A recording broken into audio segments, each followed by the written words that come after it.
26 years yesterday. old. That's Went weird. to Vegas. We had a nice fucking week. Had a great week. Right after your show, they had like some sort of cover band or something. Right. Playing all those songs. And then now every time I listen to music, I'm like... And Steve Simone and I were talking about it. I wish I could play any kind of instrument. Why don't you fucking go? I took a guitar lesson. My fingers are too short. Go today. My fingers are too short for guitar. I don't think my brain's fast enough for drums. Flute. You ever play the skin flute? Every night. All right, good. You can play the fucking drums. I seen you move your little fucking hands. Look at you. It'd be cool. I don't know. You should learn something. You're a young guy. It'd be great. It'd be a lot Learn of fun. from your Uncle Joey. I didn't do shit with my life. You know what I'm saying? You did something with your life. Yeah. I always wanted to play an instrument, too. I never had the balls. I went down and I played the bass in the 4th grade or some shit for a year. Bass would be funny. I tried violin and I tried guitar. Jews like the violins. They like violins. Oh, yeah, she would have loved it. I probably could have kept going with it, but I was doing it in 1st grade, and I hated it. My friend, Jessica, the one that's helped me with the book, she plays the violin. Really? Yeah, you know Jessica. Oh, yeah, I know. Yeah, of course. Yeah, she plays the violin. That's a badass bitch. What's happening, Lisa? I What the fuck? I had a great week. 26? That's all you got for me? The fucking violin, cocksucker? How about I hit you in the head with that fucking thing 10 times? Gives a fuck about a violin. It's Monday, cocksucker. Sharpen your dicks. Somebody's got your fucking lunchbox. Somebody's got your lunch money in their fucking pocket. And you're walking around, hi, did you see Louis last week? Get the fuck out of here. Get it together, cocksucker. It's fucking your week. We had a good time. Vegas was very nice. You forget how much fun you have in Vegas. And you don't need much. You know, like you don't I just realized how much I didn't like the Strip. Really? Oh, it's like Times Square, and I hate Times Square. Yeah, I fucking hate it. Listen, I want to thank the South Point Casino. Yeah. I want to thank Ralphie May for turning me on to them, introducing me to Mike, the general manager. I went there about a year ago and did the dirty at 12:30, and it was great. And he told me he'd bring me back for a weekend, and he brought me back for one night, and it was a sold-out show. Thank you for everybody who came out from the Vegas area. I love you, motherfuckers. You know, it was great. We flew in. Lee drove in. You know, I met Steve. I did MMA Junkie. I got to hang out with George. I got to hang out with my friend Mario Arias from the 6th grade. I did some TV show, Channel 13. We ate nice. You know, I had some nice fucking eggs. Yeah. And a nice piece of salmon. And then after the fucking show, the general man was like, take you wherever you guys want. Sushi, bar. And Lee and the other guy were like, no, let's go to Steak and Shake. Yeah. And it wasn't fucking bad. The shake was delicious. Well, let's just be fair. I was probably top 10 high of me being high. Really? Oh, yeah. I was like, well, I could still talk, but I was... Auntie Dolores don't fuck around. No, and I just had the frosting on the, like, that half a cupcake. 500 milligram brownie, Auntie Dolores don't fuck around. Because we drank that milkshake, I went upstairs. I didn't even drink water before I went to bed. I usually drink from... I fucking passed out. Oh. So if you think you were fucking high, I was 3 sheets to the wind. Oh, I know you were. I was stoned to the gills. But they came up to me, they're like, where do you want to go to eat? I'm like, I have no idea. Like, and I thought you were going to go to bed, and then we finally decided on that, and that milkshake was amazing. It was amazing. It was a really good time. I had a nice Saturday. I left Vegas at 7:20 in the morning. Who leaves Vegas at 7:20? I had to be at the Saturday airport at fucking 6.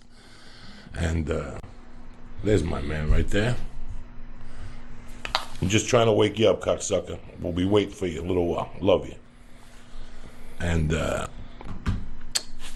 something happened really weird on Saturday. I got to talk to you guys about. It really fucked up me all day. First off, I want to give my condolences to the Hashway family. One of my buddies, Gary Hashway, died. I don't know. Yeah, he died. He was like 58, and he was sick. You know, I've seen a lot of American short tragedies. You know, and one of the biggest tragedies in my lifetime was where I seen at Hashway's. You know, that family. I've been eating at Hashway's since 1975. They're one of the best top 5 delis I've ever been in my life. The roast beef with Swiss on rye, with mayonnaise, salt, pepper. Yeah. Oh my fucking God. A little piece of tomato. Oh my fucking God. She used to make the fucking the rolls, the turkey fresh. Oh, the turkey. Okay. Every day, the turkey, the roast beef, everything fresh. Yeah, you said it was basically your like lunchroom, like you didn't eat at the cafeteria. No, we ate there, and I saw them grow. In 84, which is 30 years ago in September, the business died. There was a bunch of rumors. The business didn't die. The business burnt down. And we were across the street. We were at the bar across the street, and all of a sudden the fire engine showed up, and they're all fucking, putting water on ashways. And we're sitting there, and it was Glenn, Gary, the mother, and the father. They got there at 6 in the morning. Let me tell you something. If you went in there in the morning, they didn't even make egg sandwiches. They make cream cheese on jelly on a Kaiser roll. Have you ever had that? No. That puts 29,000 pounds on you. Cream cheese and jelly on a Kaiser roll with a fucking Yule. We were talking the other day with Lee that when I used to go to North Bergen as a youngster in the 6th grade for breakfast. In the 5th grade, I would walk from 22nd Street in New York Avenue in Union City to like 16th Street, 17th Street, and there was this old Italian bakery there. This is before fucking 6th grade. And I would walk in early in the morning, like at 6. I'd walk in there and I'd get a loaf of fucking Italian bread, the hard shit with the flour still on it. Mm-hmm. And I get a bag of Zeppelis. And on the way home, I get a stick, a Hotel Bob brand butter. Yeah. And I get a 64-ounce Coke. And I go home and eat the whole piece of bread with the whole stick of butter and the whole bag of fucking Zeppelis. That's how much of a fucking savage I was. But then after I got older, I would go to Hashways. And Hashways, Gary was the guy who saved me the day my godfather was chasing me with a motorcycle and was going to fucking kill me. And I ran through the thorn bushes. There was a big rose petal. And I ran through them and I had 1,000 fucking thorns on me. I was bleeding from everywhere. Oh, no. And I went into Hashways and Mr. Hashway and Gary Hashway, who went out there with me and yelled at my godfather, get the fuck out of there. And then, so I felt really bad. So my condolences go to the family. I know they're having like a small memorial on Wednesday. I won't be able to make it. I'll be here. But something else happened. I woke up. So we did the show. Right? And we went out, whatever. When we went to the room, I fell asleep. The next morning, I got a wake-up call at 5:30. I got up at 5, whatever. The car was picking me up at 5:30. I got up at 5, got ready, drank some coffee. I was already packed. I got the fuck out of there. But I went downstairs. The car was picking me up at 5:30, and I knew it was only a 15-minute ride to the airport. So I went downstairs about 5:25, and I gave the guy the bag. And I go, let me just get a Seattle's coffee, just to get the... And I got a coffee, and I was looking over at these tables. And I don't know, how many blackjack tables you think there were there? Maybe 10, 15. 10, 15. Yeah. There was 3 tables of young kids. I mean, if I had to guess, anywhere from 21 to about 26, 27, the oldest, There was 9 or 10 of them. They all knew each other. They were playing on 3 different tables. Really? Oh, wow. I'm looking at these guys, and they're laughing, they're giggling. I looked at all of them individually. They were not high on any drug, just by the look on their faces and if they were really creepy. They had alcohol in their hand, but I could tell they weren't really intoxicated too much. Right, they just give up free drinks. They were a group of friends that went out and got drunk and got high. Or whatever, they play cards, and it's 6 o'clock and they're giggling. And do you remember when I called you? Yeah. And when you said to me, you're coming home, and I go, no, go take 100 out and go gamble. You're 20, just go laugh and giggle. And I've done that a bunch of times where I lost a couple hundred just really quickly, but they have some good rules there. And if you go on, if you start at 10 or 11 o'clock at night, it's very easy to not even be down money and just be playing all night if you're playing $15, $20 hands. I love that shit. And then it's almost like being at a bar where you make friends because everyone's high-fiving, you got a blackjack. It's a lot of fun. And I'm looking at these bars, and you're right. It is a lot of fun. That giggling. In the middle of all that, man, I said to myself, I've never done that. Really? Never done that. I've never hung out with friends in Vegas and cheered for my friends to gamble and just hung out and giggled like that. I'm looking at these guys, and I was getting very envious. I was getting very jealous. Not very jealous, but I got a little jealous. It was more on the envious side. But the most important thing I got was hurt. I was very hurt. That's the first time I've been hurt by life. And I've always known it. I just didn't let it hurt me. Because I've done a lot of things, but there's a lot of things I haven't done. And the reason why I never did them was because I was too busy doing drugs. The reason why I was never in a casino at 5:30 a.m. with a bunch of guys and 3 or 4 girls giggling and clapping and just drinking a gin and tonic and nursing it and just being yourself was because I could never do that. I always thought that was fucking craziness. Why would you want to be in Vegas if you wouldn't want to be in some room with 2 other people doing blow, hiding from fucking each other, you know? And that's when it all dawned on me. I was like, look at those guys, you know? Giggling, having a good time. They're probably going to go upstairs. Their dick's going to work. They're going to fuck the shit out of those young girls, and they're going to go to bed and have a good time. They're going to wake up in the morning, you know? They're going to go eat breakfast and giggle. They're probably talking about Louis C.K. episode. They're probably talking about the new Planet of the Apes, you know? Yeah. You know, whatever they're talking about, it doesn't matter. I never got to do those things because I was always too busy upstairs doing drugs. And it's fucking sad. 51. How many times I've been to fucking Vegas, Lee? 30 fucking times. Yeah. And I've never done that. I've never gotten a cigar and sat downstairs and just, you know, and I have. I can't lie to you guys. Like, there's times I go back and Rogan and those guys go out, and I just walk around Mandalay Bay and play the blackjacks, you know, till about 1. But I mean, what those guys were doing, it was genuinely fun from the heart. There was no weed involved. Maybe they smoked a joint, but I could tell by their faces. Nobody was creepy. You know, when I was younger, I always thought I needed blow to bring me happiness. Like, from the age of 21, that was the worst thing about growing up in that whole fucking era, you know. Even like Gary Hashman and those guys. When I met Gary Hashman, we were just decent people. We were just going along the 80s. And all of a sudden, he was fucked up on blow. His brother was fucked up on blow. I was fucked up on blow. But the whole thing, it was like, when I was growing up, you needed blow to have a good time. Mm-hmm. And then the addiction took over. And it was always blow induced. Like, I couldn't do anything unless coke. What are we going to do in Vegas? We're going to go to Vegas. I would have to hook up to coke because I would hang out with you for a little while, Lee. Yeah. Then I would have to disappear at like 11:30 when you weren't watching and go and play my fucking freak game. Yeah. And it's really sad that I'm 50-something. I missed all those years. I missed a lot of just genuine fun from your heart all those years. That's something that, you know, I have regrets I didn't join the service. I have regrets I didn't play college basketball. I couldn't, you know, didn't have it together. But that regret burned me all fucking day. That Really? Yeah, that I wasted, you know, fucking 27 years just doing blow. Just because I didn't think it was cool and I didn't think I was cool. Just because whatever pain I was putting out. It's funny that the cards like triggered that. Like, I would never have imagined seeing people playing cards would trigger that with you. Well, it wasn't the trigger. It wasn't the cards. It was the laughter. Oh. It was the fun with your friends. It Well, was the whole camaraderie thing that, you know, I sold that part of my life to be in a room high, paranoid, you know, fucking boozed up, you know, talking to some chick I could care less about her getting into her pants, and that poor girl, God knows what's going to happen to her, you know. I never really had genuine fun like that. These kids are having genuine fun from their hearts. They were giggling. They were saying stupid shit to each other. I've never done that, man, you know. And it's funny. I bet if you asked them, they'd probably want to be up in the room with a girl. I mean, I'm sure they were having fun at that point. But, like, I've gone to Vegas with friends. Like, the night, I stayed up one night for over 24 hours playing. And I was with the friends who just wanted to walk around Vegas, were asleep by 11 o'clock. Like, I would be interested to know if all 3 tables knew each other, because I've been at a lot of tables at like 5 a.m. where like you're laughing and you're high-fiving and it's complete total strangers.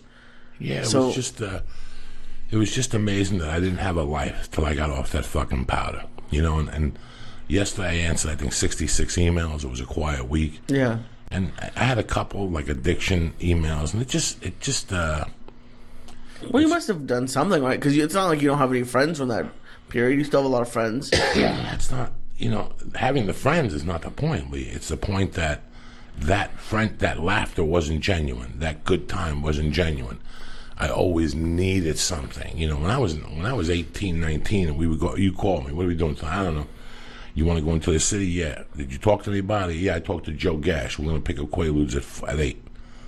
All right, then I should make a call. Let's pick up a pack. You know, it was never just us two just going out. Yeah.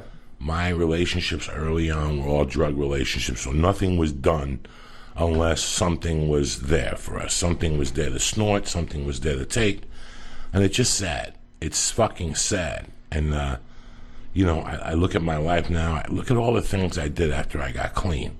I did so many things. I got a career really on top. I got married, I had a child.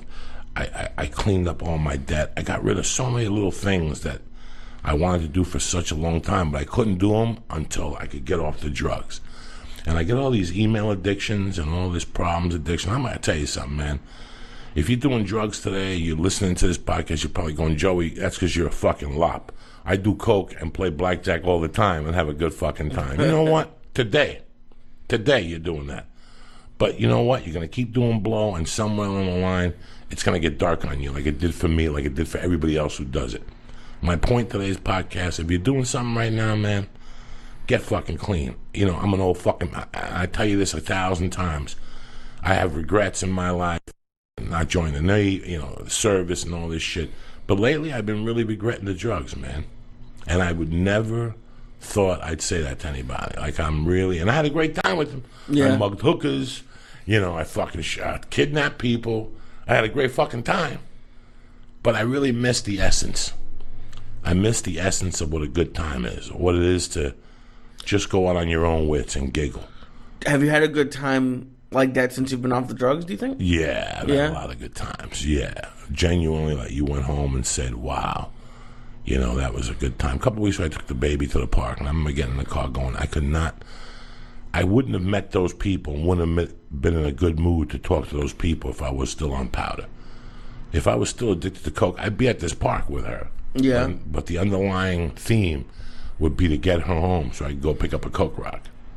Wow. You know? How many times a day do you think about coke? Like now? Yeah. Today? Yeah. None. Well, maybe not about doing it, but I'm like, how your life was.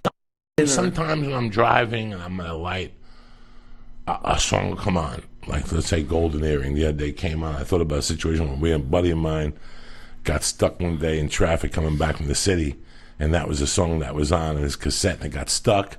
And, you know, what the fuck? Who has, you know? Yeah. Usually you think, I was getting a blowjob behind the church to that in the 8th grade. No. Me and a buddy of mine, the cassette broke, and that was the cassette that was in the fucking thing, you know? Mm-hmm. And I'll shake my head and go, everything with me is a fucking drug story. You know, it's like a one-trick fucking pony. Everything with me, but it was such a big part of my life, you know? And when I tell people I was a junkie, they look at you and they expect to see a junkie, a broken down guy. I was a junkie because emotionally I was done. I needed drugs to fuel my emotions every fucking day because I was in such pain. And I didn't know this till recently. I didn't know I was walking around in pain till recently because I could notice the difference. That's something, you know, last week I was walking around in physical pain. My knee hurt, my wrist hurt. Somebody threw me on my shoulder, it hurt. Fuck, my shoulder hurt from yesterday. Somebody threw me on my shoulder. You know, I'm trying to do a back roll. What's that? I can't do a fucking back roll. Where you just roll backwards? Yeah, I can't do a back roll. I can throw my feet up, and I follow my toes with my look, and I could do it halfway. And yesterday, one of my buddies from John Jock just kept doing it with me, just for me to get the feeling. Man, it does hurt. It's a lot of weight on my shoulder. Fuck. But the purpose of this fucking story was just to tell you, man, that in the back of your mind, just like in the back of my addicted mind at the time, I thought I was having a good time. You're really not having a good time, man. And you may be having a good time now, but do me a favor, just get off it now while it's still a good fucking time. You know, I wish I don't. And let me get something straight. If I would have done coke till 1988, it would have been great. If I would have gone to prison, come out, and never did coke again, it wouldn't have been so bad. That was what really fucked me up, is that I came out of prison and continued to do it for another, 12, 18 fucking years. So you don't wish you didn't stop before prison? Like I felt like the year before I should have stopped. I'm pretty good with all that shit. I get a fucking warning and I stop. Life throws me something and I look at it as a message and I'm fucking done. I'm very good like that. This I never got a message of. The pain was so much that I never got a message of. And once the pain seared off and I got divorced and I went through that shit with my daughter and it just kicked open again, it was like kicking up in a fucking scab. What the scab wasn't even healed. Right. And I picked at that scab again, and that's what fucking happened. So, do you think if you're truly addicted to like a drug, if you don't hit rock bottom, is it possible to get off of it? Yes. You think so? Yes, because someday you have to. There comes a day that you're gonna say, "I'm sick of this shit. I'm fucking sick of this shit." Isn't that rock bottom though? Well, rock bottom could be a lot of things. Rock bottom could be you spend all your money, your wife leaves you. Yeah. Rock bottom could also be you could be a fucking gazillionaire and your wife doesn't know about your problem, but you're living in hell. Okay. I was rock bottom. I wasn't a gazillionaire. I didn't have any fucking money, but my wife knew but didn't know about my situation. She wasn't my wife at the time. She was my girlfriend. She knew and she didn't know about my situation, you know. I didn't hit rock bottom, but I hit rock bottom physically and emotionally. Physically, I could feel the pain in my spine from the blow. I was starting to get jolts from my central nervous system and my spine up by my neck. And I knew something was going to happen. I knew either I was going to die or get electrocuted on my own or something. But you know what, man? Like I said, I wish I would have got off the blow August 15th of 1988. As soon as I got sentenced to prison, if I would have been smart enough, it would have sank in. And I let a lot of other bad habits go. But I never let the main bad habit that was fucking me up the most, I never let that go. Yeah. And I felt the pain on Saturday. That's what I'm trying to fucking say. Fuck. I really felt the pain. You know me, I don't give a fuck. I felt the pain. I felt the pain a little bit on Saturday. It bothered me, and I thought about it all day, and I was kind of down. Yeah. And I just went to the YMCA, and I got back up. I went to the Y. I fucking ate a pot cookie. They got SoCon cookies now. Okay. Remember the cookie that you fucking hate? Yeah. Yeah, I know what you're talking about. They're back. Oh, good Lord. So I went into the wheat store. They had one of those. I popped a quarter of those, and I went to the Y. I did the epileptical. I hit the bag for a half hour. I rode the bike for 15 in the beginning. I got the fuck out of there. Oh, shit. And then yesterday, I was sitting there. I had to do a podcast at 12 for a friend of mine, Rafi Esparza, who was at Flappers, a comedian, really funny guy. I had to do a podcast with him, so I drove the girls to church, and then I picked them up. Okay. And then I said, you know what? I'm going to go to fucking jiu-jitsu at 1. The baby fell asleep at like 12:35. I put my fucking knee pads on, put my gi pants on. I flew over there, and it was packed. Really? The gym's always dead on Sundays. Packed. The jiu-jitsu gym. Oh, no, I understand that. It was packed. There was probably 18 people over there ready to roll, but they all had no gi. But there was 3 people with a gi, so I got to roll with them twice, and one guy taught me a couple half-guard passes and a couple half-guard fucking sweeps, and it was great. Like I said, man, every time I leave jiu-jitsu, it's like somebody gives me $1,000 because I know I overcame like a big fear I have. Like I take my little baby aspirin. Somebody call him? Yeah. Pop him in. What's up, my little brother? What's up? I can't fucking... No with your hour? Yeah, you're flying back out to Montreal, my brother? Yeah, I'm going today. My storyteller show's tonight. So you're up there for 3 weeks. There's Ari Shafir on the line, by the way, for everybody who's wondering. Hi, everybody. Mind your business. What was last weekend? The last weekend was the Dirty Show? Last time was Dirty Show with Slayton and DePaulo and Metzger, and then... Did you say Slayton? Slayton, yeah. How was he? Slayton. He's all right. He's worried about his future. He's really worried. Did you He's torture? like, what am I supposed to do? Did you torture him a little bit? I started to torture him, but then he already started. He knows me by now. He's like, you don't do coke, huh? I tried. I was like, a little bit. He goes, nah, you're just a pothead. I know now. He's fucking him so good. Oh, I still... You know what? He tried to friend me on Facebook. Me and Ralphie were sitting here. Ralphie fucking did the podcast and let the cat out of the bag on the podcast, how I used to torture him and shit. And somebody else asked me about it, how I used to tell him I put it under his fucking milk container. And he'd say, where the fuck is it? I don't know. It's under your milk container. Jesus Christ, my daughter stole it. And he... The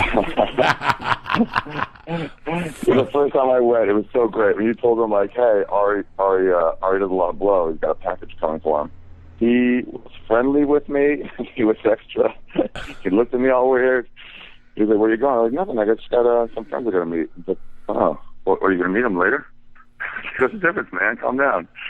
He gets so into it. Oh, he's a great guy, man. No, the reason why I wanted to have you on today is because I've been in what's called a conundrum the last couple of weeks. Because you have, this is not happening now, but it's going from the internet to primetime TV on Comedy Central. Primetime TV, yeah. 11 o'clock at night. Prime fucking time, brother. This is a show that started for $5 at the fucking Improv back room on a Tuesday night. You're the first one. At Thursday nights, me, Mark Maron. Remember, we all did that fucking one show over there? Yeah, all psychedelic stuff. Steve Agee. Yeah, we all. That's when I told the Pink Floyd thing. But it's so weird that it all started, and now it's on television. And you called me. I'm going to do one of the episodes in September at the Cheetah. We're going back to the Cheetah, and it's so weird that this writing fucking process has just been. I don't know, Ari. This has really changed me. Well, it's kind of fun to be like. Just to sort of think about those things. Sometimes I don't even think about those times until I get a topic, and then I start like wondering what happened. I call my high school friends sometimes. I was like, "Hey, did I ever get into whatever the topic is? I would ask, like, did anything happen on my memory?" And then it remind me of stories. I'd be like, "Oh yeah, we stuck that kid's toothbrush up our ass. That's right." Whatever it was, just fun to like relive those days and stuff. And it's so funny, like, whenever I do those things, I usually think about it, I make little notes, and then I make calls. I'll try to call people who were around me at that time, and I go, remember that time? And they'll go, yeah, didn't you fucking whatever? Like, I called my uncle, because I wanted to get the whole funeral thing. You know, I called my uncle, and we talked for like an hour, and he was like, let me tell you something, in all my fucking 74 years, I never saw a crazier funeral than your mother's. And that's what happened. He goes, do you remember the first night? And I go, no. And he goes, you don't remember the first night with Zoraida? How she had the fucking owner by the neck and 3 people had to break him apart. And I go, oh my God. Yeah. That's right. It was the opening night. All white people came to that one. That was the all white one. Like, everybody from the neighborhood came, their parents, the kids from the neighborhood. I was never so embarrassed in my life, Ari. Because Zoraida didn't go off on the afternoon one. You know, they usually have a 2 to 4 viewing. Then they have a 4 to 7 or 6 to 9. A Cuban wake is 24 hours for 5 days. Because that's how they did them in the old country. You put the body in your house and people just came to your house. So this funeral... Like Ceausescu? Like a fucking dictator? Yeah, like in your living room. In the old days when you died, there was no funeral parlors. They put you in a casket and they put you in the living room. And then people came over and they drank and they whatever they did, they pissed on you and they went fucking home. No big deal. So he wanted to have that same Cuban feeling in this Cuban funeral parlor. It's called Rivero Funeral Parlor, still in North Bergen. It's a different owner though. The guy made millions and got the fuck out of there. And I'll never forget that the first day at the funeral, man, not the 2 to 4 one, but the 7 to 9. I'm a young kid. I'm still in shock that my mother died. I'm having a conversation with some kids about basketball, and all of a sudden I'm hearing in Spanish, "Me cago en coño tu madre, hijo de puta, te voy a matar." That means fuck your mother. I'm gonna kill you and shit. And I go in the other room, and Zoraida's got the fucking owner by the throat, and there's 3 people, and she's pointing at him, and she's yelling at him, and I go, what's going on? And she told me that my mother didn't have the right dress on. And I remember thinking about that, going, who gives a fuck? She's dead. Do you think she's worried about what dress she's fucking dead?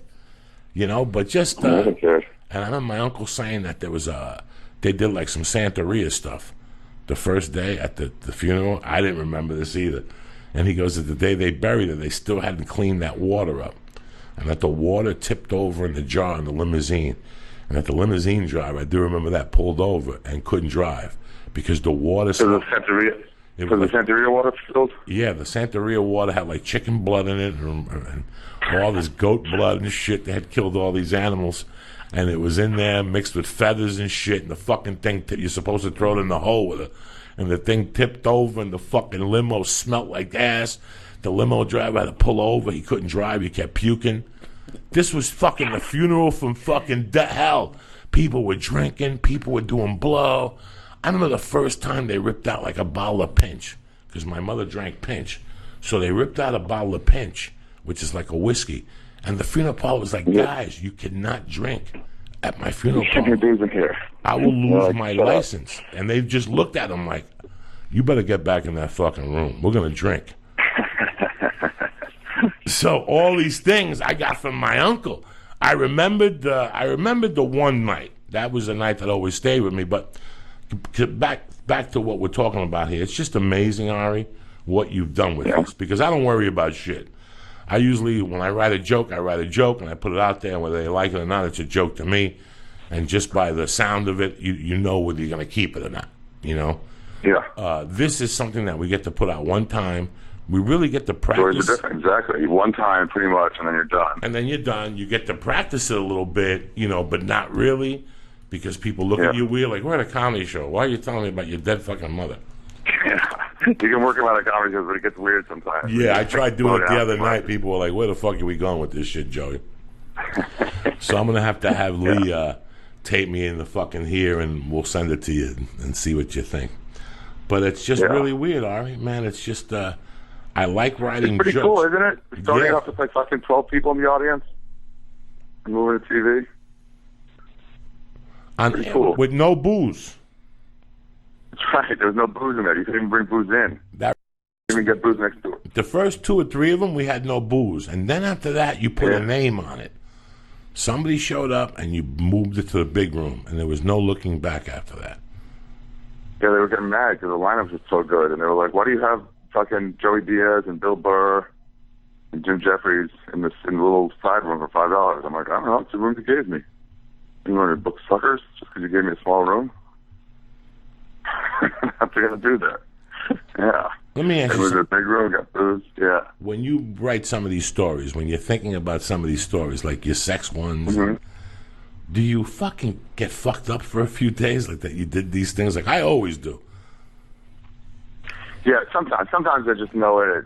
I have trouble sometimes with an ending, like tie it all together, and there's no real beginning or ending to a story. I mean, like even that funeral, it's like it doesn't begin at the funeral. It begins you and your mom were close.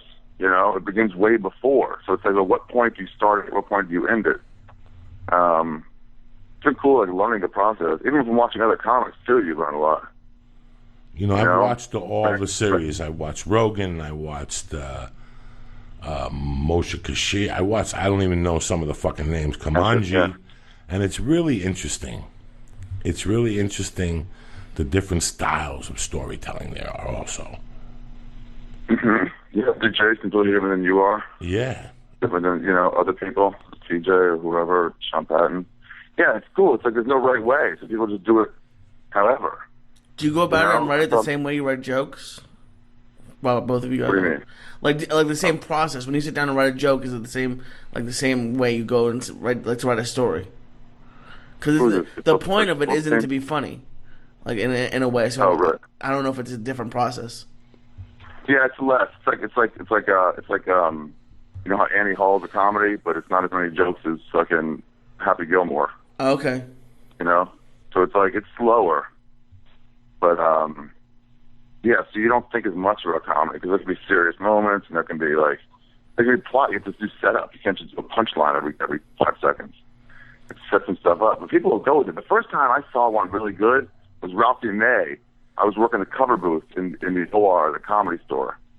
And it was just a shitty night. Nobody was doing that well. And Ralphie May was on. He was on for 3 minutes, 4 minutes. He goes, "You know what? You guys are not an A audience. You're not getting my A jokes, even my B jokes." and then he started doing some story about the first time he met Sam Kinison. He won some contest when he was a 17-year-old. And Kinison was doing key bumps in front of him, and this 17-year-old was like, "What the fuck?" He didn't know what was happening. And man, I'll tell you, you can watch from that cover booth, everybody was just on the edge of their seat. Interested in what he was saying. It might not have been as funny as Ralphie usually is, like punch, punch, punch, but man, it was interesting. You get everyone's attention in a certain way. When Tig did that CD she did, it was all just a story about getting cancer and figuring that out. And she kept going "Oh, sorry, I'll get back to jokes." And the people in the audience were like, "No, don't. This is fine. You like this." Yeah, it's like a slower, more methodical way of being. It's intriguing. That's cool too. It surprised you too. Bill Burr once, I saw him talking about something on stage, and then he got some people about his childhood, and he was like, "Yeah, me and John Smith and Bill, whatever, we're driving down. This other guy, Mike, oh yeah," and he goes "Oh yeah, Mike, man, I haven't thought that guy in 20 years." And he remembers on stage, and it's it's fucking nice moments, shit like that. It's very interesting to see the person live it. See, you could tell a story. Anybody could tell a story. But right there, where you're talking about Bill Burr, he got a moment where he lived it. Yeah, You're there. exactly. There's that story I told about the Bronx. There was a few minutes on stage. I didn't see an audience. I can't lie to you. I was on a street corner just telling the story. Like, I lost the audience. I was having so much fun. You know, it's when you tell a story and people listen. Let me tell you what the best thing about being a comic is: when you relieve the pressure off yourself that they have to laugh. Mm-hmm. Okay, sometimes the story is funny. It becomes funny. The story is just funny. In the story, you'll find the comedy. But the best thing for a comic is when I come to you, Ari, and go, hey, listen, this 10 minutes you got to do, don't be funny. Watch what happens to a comedian. It changes you. Yeah, when they're not so addicted to it. Plus comics are comics, so you're not going to lose the crowd at any moment if you're not funny. Yes, when we're coming, listen, when you're a comic, the first 8 or 9 years, you're striving to be funny. Yeah. The first time I got on the belly room, and I did a stupid testicle testament on the belly room. Oh, yeah, I remember that. It was I remember like you doing that. 99. I did 3 hours. 3 hours? They got there at 8. And I talked till 11 because every time I said, okay, guys, I got to go, they go, no, more. And we drank, and that's the night. You ever hear Rogan talk about, Joey, something happened to you that you weren't very funny. Yeah. And then all of a sudden you got fucking funny. That was the night when I realized that you could take the pressure off yourself. There's a certain pressure. We don't know it's there as a comedian until you take it off. Yeah, when you let it go, there's a confidence that comes out, too. When you pull that switch, your life will change, Lee. It's like a tongue in the ass. It's like a chick that takes her tongue for the first time. You don't even know that's done. A chick usually just sucks your dick and licks your nuts, and then you jerk off, and she giggles, and she gets a towel. But then you meet a dirty fucking whore who's sucking that fucking helmet and then licks your balls. And while she's licking your balls, every fucking hair in your body is popped up. Your ass, and all of a sudden she takes that tongue and just wiggles it in your asshole and keeps jerking you off. You've never had that feeling before in your life. You get dizzy, you get anxiety, you don't know what to do. And then you just fart, come, and it's all over. It's a new experience. This is the new experience as a comedian. It really, and it's fun to explain. That's why I wanted you to call this morning, Ari, because there's a lot of comics that listen to this, and they're like, we don't know how you become a storyteller. This is it. Take the pressure off. Yeah, well, the thing is, everybody's got stories. Everybody tells stories at parties, you know? At the time you and John fucking, almost got thrown out of whatever, some Fenway, or something like that, and it's just like how you tell it. It's just how interesting you tell it. All these comics, they're just good speakers. So they tell these stories already, and if they get loose, if they get natural about it, like you said, and don't worry about laughs, then it becomes sort of magical. Is it scary the first 2 minutes of it when you're not getting laughs? Because everyone brutal, laughs per minute and shit. And, brutal. Yeah. Yeah. You're not used to it. You're not used to John Reed said it. He goes, that's like 30, 40 seconds. You don't got to laugh. You go, I better make a funny face or something. Brutal. You have weird. You have to keep peddling and believing in your material. You have to keep believing in your story. Just believe in your story, and then I love getting stoned before I go up there, but not stoned like retarded stoned. So I take away that fear, that little fear that you have. So once I'm up there, it's like anything else. That first minute is brutal. I'm sure if you watch any of those things, that first minute for me is brutal. But once I get a little flame, I'm off and running. Once I get a little flame, I'm off and running. And that's where it picks up. Like the fear gets out of the way. I don't give a fuck if you laugh. Yeah. If they give you a couple laughs too, like cool, now I'm comfortable. Now you're comfortable. They're just like, if they're a giving audience and you get comfortable, like cool, this will be fine. You're not worried about bombing because they're already into it.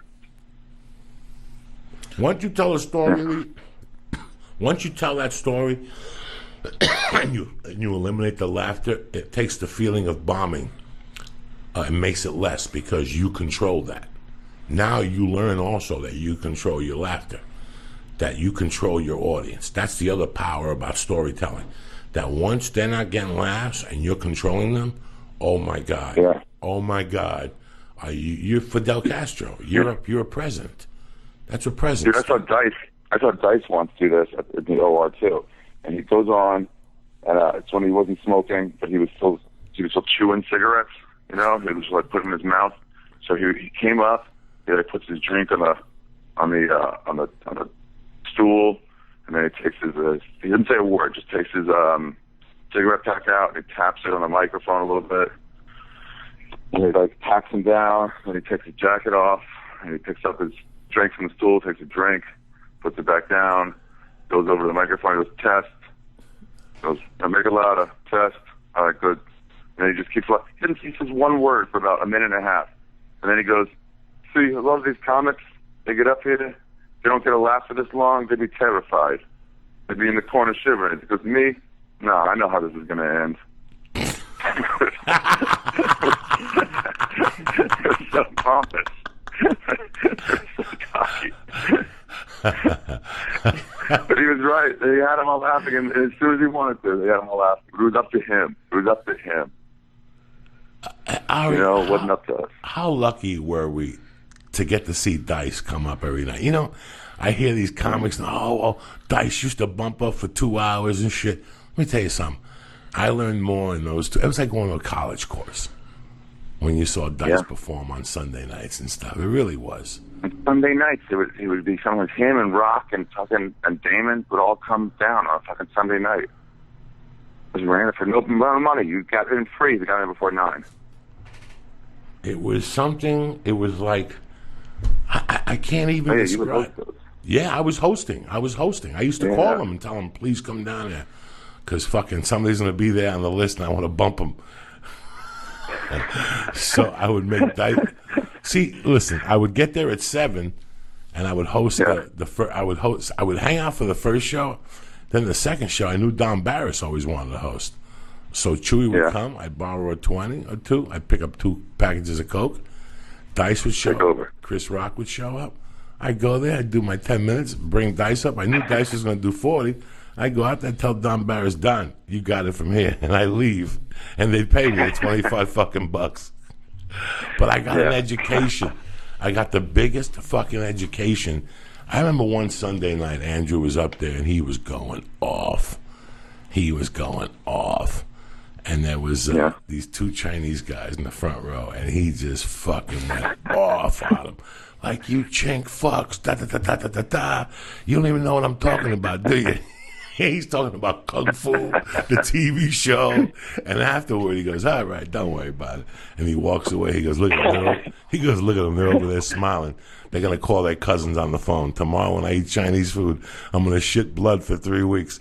These fucking chicks, they'll do anything to your fucking food. They'll spit in your food. And they were laughing. They were fucking loving it. You know, just to see somebody of you making fun of them. And you're dying. And you're like, I can't wait to be able to do that. And then you go up and try it, and it works. That's what Dice was. Dice was like going to jiu-jitsu class. You learn something, and then when you spar, you went and fucking did it. It was amazing what I learned from him, Chris Rock, Richard Jeni, Damon Wayans. Yeah, they would all be up there. I learned from you watching you. You and Paulie actually were the two most like yourself on stage and off stage. Paulie? You know how everybody else is like, yeah, you and Paulie. Paulie grew up, you know, he was doing it since he was fucking that's sick. That's right. So, yeah, it's not like he was good, but he was the most like himself. You and him, the 2 of you. Like, you'd be talking to either one of you backstage, and then you go on stage, it's the same exact person. There's no, like, a little bit stylized. The same exact person. Because I'm on stage now. But let me finish my conversation up there. I would watch you. You would look at that list. You had to bring up comics, and you would look at the list of the employees or who the next pop-in is, and you would fucking back in the Coke days, and you would move your hands open and shut. It was like 5 fingers wide open and shut over and over again. Just opening them, shutting them, opening them, shutting them. And you would do whatever your bits are, pretending like you were looking at the list. So who's next? You'd look at the list for 10 minutes while you were talking, opening and shutting your hand, and then eventually you just go, coming up next. And then the next person. That's all you would know. Those open mics there were the most fun. You know, people have no idea how much fun an open mic is. Listen, sometimes it's great to go see David Tell. It's great to go see Joe Rogan. It's great to go see Louis C.K., you know. But sometimes, guys, you know, you're not doing nothing on a Monday. It's a shitty baseball game, Tuesday night. Go to your local fucking open mic. smoke a joint in the car, go in. It's always cheap beers. Always cheap, you know. I don't even think they have a 2-drink minimum on open mic. You know, you go in. Usually no cover charge either. It's usually There's no cover. cover charge. Just go down there and watch a comic and its early developments. It's no different than what you people were doing in your whatever job you were fucking doing in the beginning. It's just comics fucking awkward as fuck, you know. But it's the same reason why I've stuck it out with jiu-jitsu. I go to jiu-jitsu every day, Ari, to get beat up. Yesterday, I was in the bottom and half guard the whole fucking day getting beat up. I couldn't sweep anybody. Finally, I pulled this purple belt, though. I go, come here, though. You got to give me some fucking sweeps from the bottom. But, Ari, I keep going because of comedy. Because I know that someday it's going to come all together. And I'm going to sweep the motherfucker, get on top of him, and get him in an Americana, and it's lights fucking out. You follow me? Yeah. Right exactly. now, it's just a dream. It's just a dream for me to sweep somebody, get on top of them, secure my position, and get an Americana. That's my dream. And eventually I'll hit it. It may not be today, Ari. Maybe in 2 fucking You'll years. nail it. You'll hit it. I'll nail hit it. Just because I'll get pissed off, man. And this is it. This is comedy. You know, this storytelling element that you're about to blow up right now, and I'm very thankful to you for doing this. This is a different element of our game that nobody ever thought of. But as a young comic, it's all different parts. You got one-liners. That's a part of it too. You got you know, rants. You got improvised. It's all part of it. You got so many different styles of comedy, but one of them that, you know, a lot of times I go into a town and a young comic will say, hey, man, I listen to the podcast and I learn, and I get impressed. Those are the people that really make me feel like I'm doing my job, because I wish I had somebody that I could listen to when I was getting in my first 2 years of stand-up. You know, Tommy Easter, he was at the show, great kid, open mic, always sends me notes about what he's doing. That was me 20 years ago. I think the comic I leached onto was Todd Jordan. I'd call him every day and go, Todd, you're not going to believe this. What'd you do last night? 7 minutes, whoop-dee, call HBO, you know. But you're so fucking excited, and I'm this, you know. So I want comics to know that at some point one night, close your eyes and go, I'm not going to be funny tonight. I'm just going to go up there and tell a story about my dog getting sick in the back of the fucking car on the way to Atlantic City. Tell the fucking story and believe in it. Stick to your guns. Yeah. Don't worry about the laughter. You know, if you've ever watched, you know, our friend Greg Jackson. You know, Greg Jackson, I think it's Greg Jackson, tell his fighters that he wants the audience to boo. Because that means you're doing your job. You want the audience to what? To boo? Like, there's a lot of fighters that'll go in there and they'll just hold their position. They'll just sit there and get for range. And he goes, he doesn't care if they boo. He doesn't care. That's what you're working your game. You believe in your game that much. Dana White don't like to hear that shit. Dana White don't want to hear that shit. But that means, like Rashad Evans would say that he wanted you to do that because that means you were doing your job. It's the same thing. Early comics can't do it. They're too insecure. They can't go 30 seconds. And I'm telling you, if you're a 1.5 year comic and you do this, that's the fastest way of getting funny. Because that was the launch for me. You know, somebody was telling me last week a way to really get your cardio going is to get a heart thing to check your heart and go to your simplest rate when you get up out of bed, what your heart rate is at that point, and do lift your legs 30 times like a marching band type thing, and then stop. And don't do it again till you get your heart rate down to the bottom to where it was again. That's the same thing. You know, that's how you make your cardio get better. This is how you improve your comedy, is by adding storytelling to your game, believing in your story that much that it's going to leave them intrigued. And then you could still do 5 minutes of comedy at the end of your set. You follow me? You still don't end like a schlub. If you put it together just right. Now I'll do the faster stuff. Now you could really fucking, you follow me? So it's a great exercise, Ari. I'm very proud that, 20 years from now, people are going to be sitting. I started storytelling after I watched That's Not Happening, episode 6, with Ari and fucking Big J. Okerson and fucking, that's what's going to happen. That's my favorite part, is that people get good clips out of it, that you and Jay and whoever else, Rogan, and TJ and Sean Patton and Segura, they all get, good clips out of it. They can, people enjoy, other comics getting a chance. Well, I'm going to tell you something. I like that part. I hate watching myself. I definitely hate listening to myself. I hate taping myself. I'm not one of those people, beside this longest yard thing that Adam Sandler and those people sent me, I don't really have posters or pictures. I don't like looking at myself. There's only Right. one thing in 24 years I'm very proud of that's on YouTube. I mean, I have some good stuff on YouTube, but the most proudest is the second story. The one about my mother in the taxi cab. Because Yeah. I'm going to tell you something. Blood in the face. I'm going to tell you something, and I know Rogan does it. I know Rogan has mentioned it, and you guys know it. Every time I go on stage, I forget 2 or 3 good jokes. And if I do that Yeah. 3 or 4 times, I forget the fucking joke till I find it in an old notebook. That storyteller was the closest I ever got to what I wrote in my life. Oh, wow, really? That was the closest I ever came, except for a few faux pas with fucking Carrie and that. But let me tell you why I threw the Carrie line in it, because that was the last thing I watched on TV, and it was in my psyche. So in your head. So my stand-up already knows to get something out that I disagree with, just to get it out. Like, my body already knows that. They talk about muscle memory. In my muscle, I know that if something is bothering me, I got to get it on the stage. And I didn't think about that till a week later when you released it. I go, why did I fucking say that on stage? Why would I stop the fucking story to say fucking they're releasing Carrie on stage? Because it was in the back of my mind. That drive in the 101, I was furious that they had remade fucking Carrie. That's how fucked up we are as comedians, people. That's the first tape. That's actually a thing we did when we talked about it. We were like finishing them, we were editing them. We didn't edit much, but if somebody just went off on some side thing and didn't go anywhere, it wasn't funny. But they were talking about that one. They were like, oh, we got to chop these down. I was like, why? Why? They're for the internet. We're not going to have them 30 seconds. So who cares if they're 7 minutes or 15 minutes? And they're like, we can't do it. I'm like, why? And they're like, look, some parts don't involve the story. And they go, what about that part where Joy Diaz talks about Carrie? That does not involve. We can just take that out.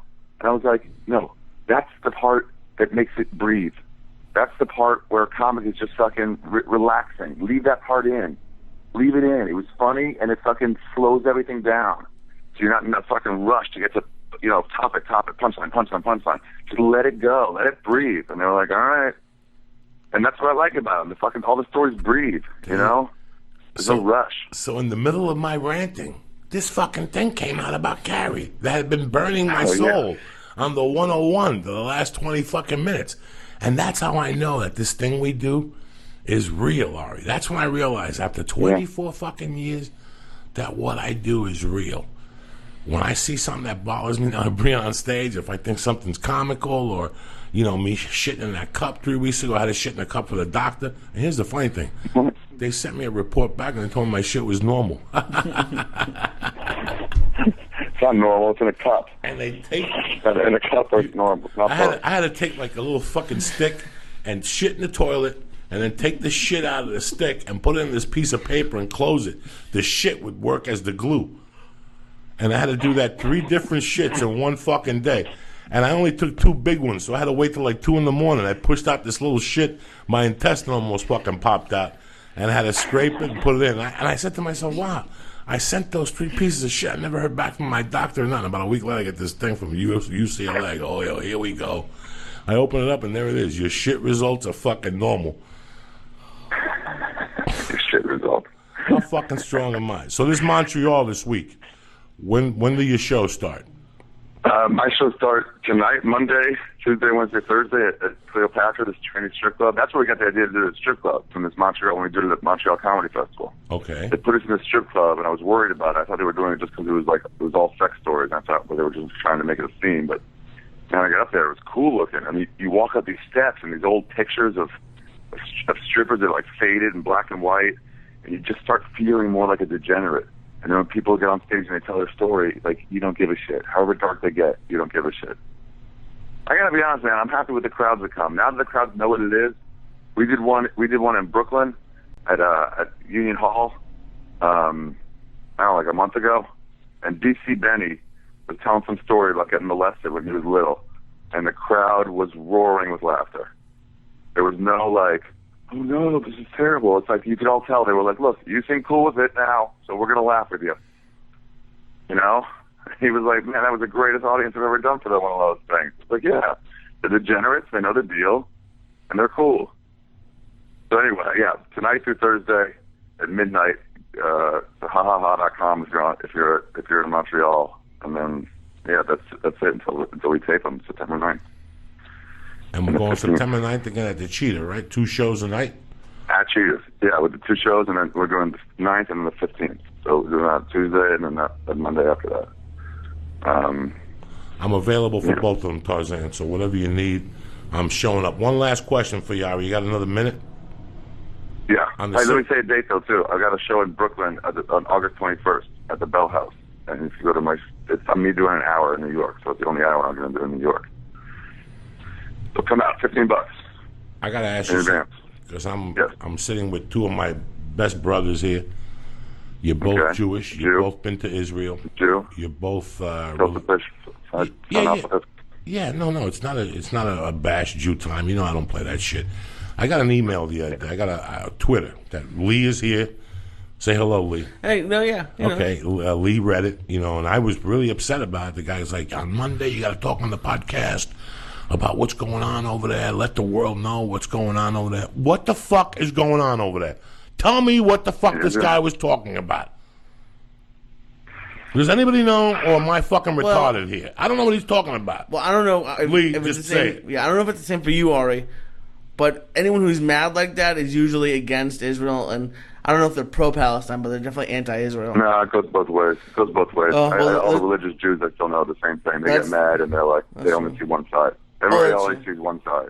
Well, yeah, it's kind of hard not to. I mean, yeah, it's close to segregation. It's close to the way it was in South Africa, but it's not the same.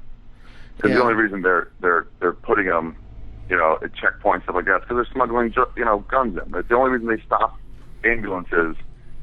They used to let ambulances go right through the checkpoints. They're like, look, it's dangerous, go through it. But then the fucking Palestinians start smuggling fucking bombs on an ambulance, and now it's like, well, now we got to fucking check these too. Yeah, and because I just got one. The little kids who have no homes now. There's a little 6-year-old girl, I'm sure, somewhere in Palestine, Gaza, the West Bank, whose house is blown up, and she didn't do anything.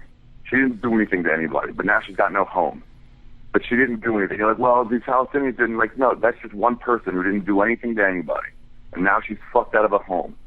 But at the same time, I heard somebody say it like this. If one side just laid down their guns and said, we're not going to fight anymore. Do whatever you do, we're not going to fight anymore. If the Arabs did that, what would the Jews do? They'd probably stop fighting too. And if the Jews did that, what would the Arabs do? They'd wipe the Jews the fuck out.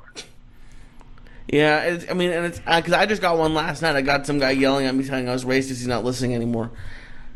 They yell at me. I'm like, dude, I'm not Israeli. I don't know what you're talking about. Why are you not asking me to make Israeli. calls?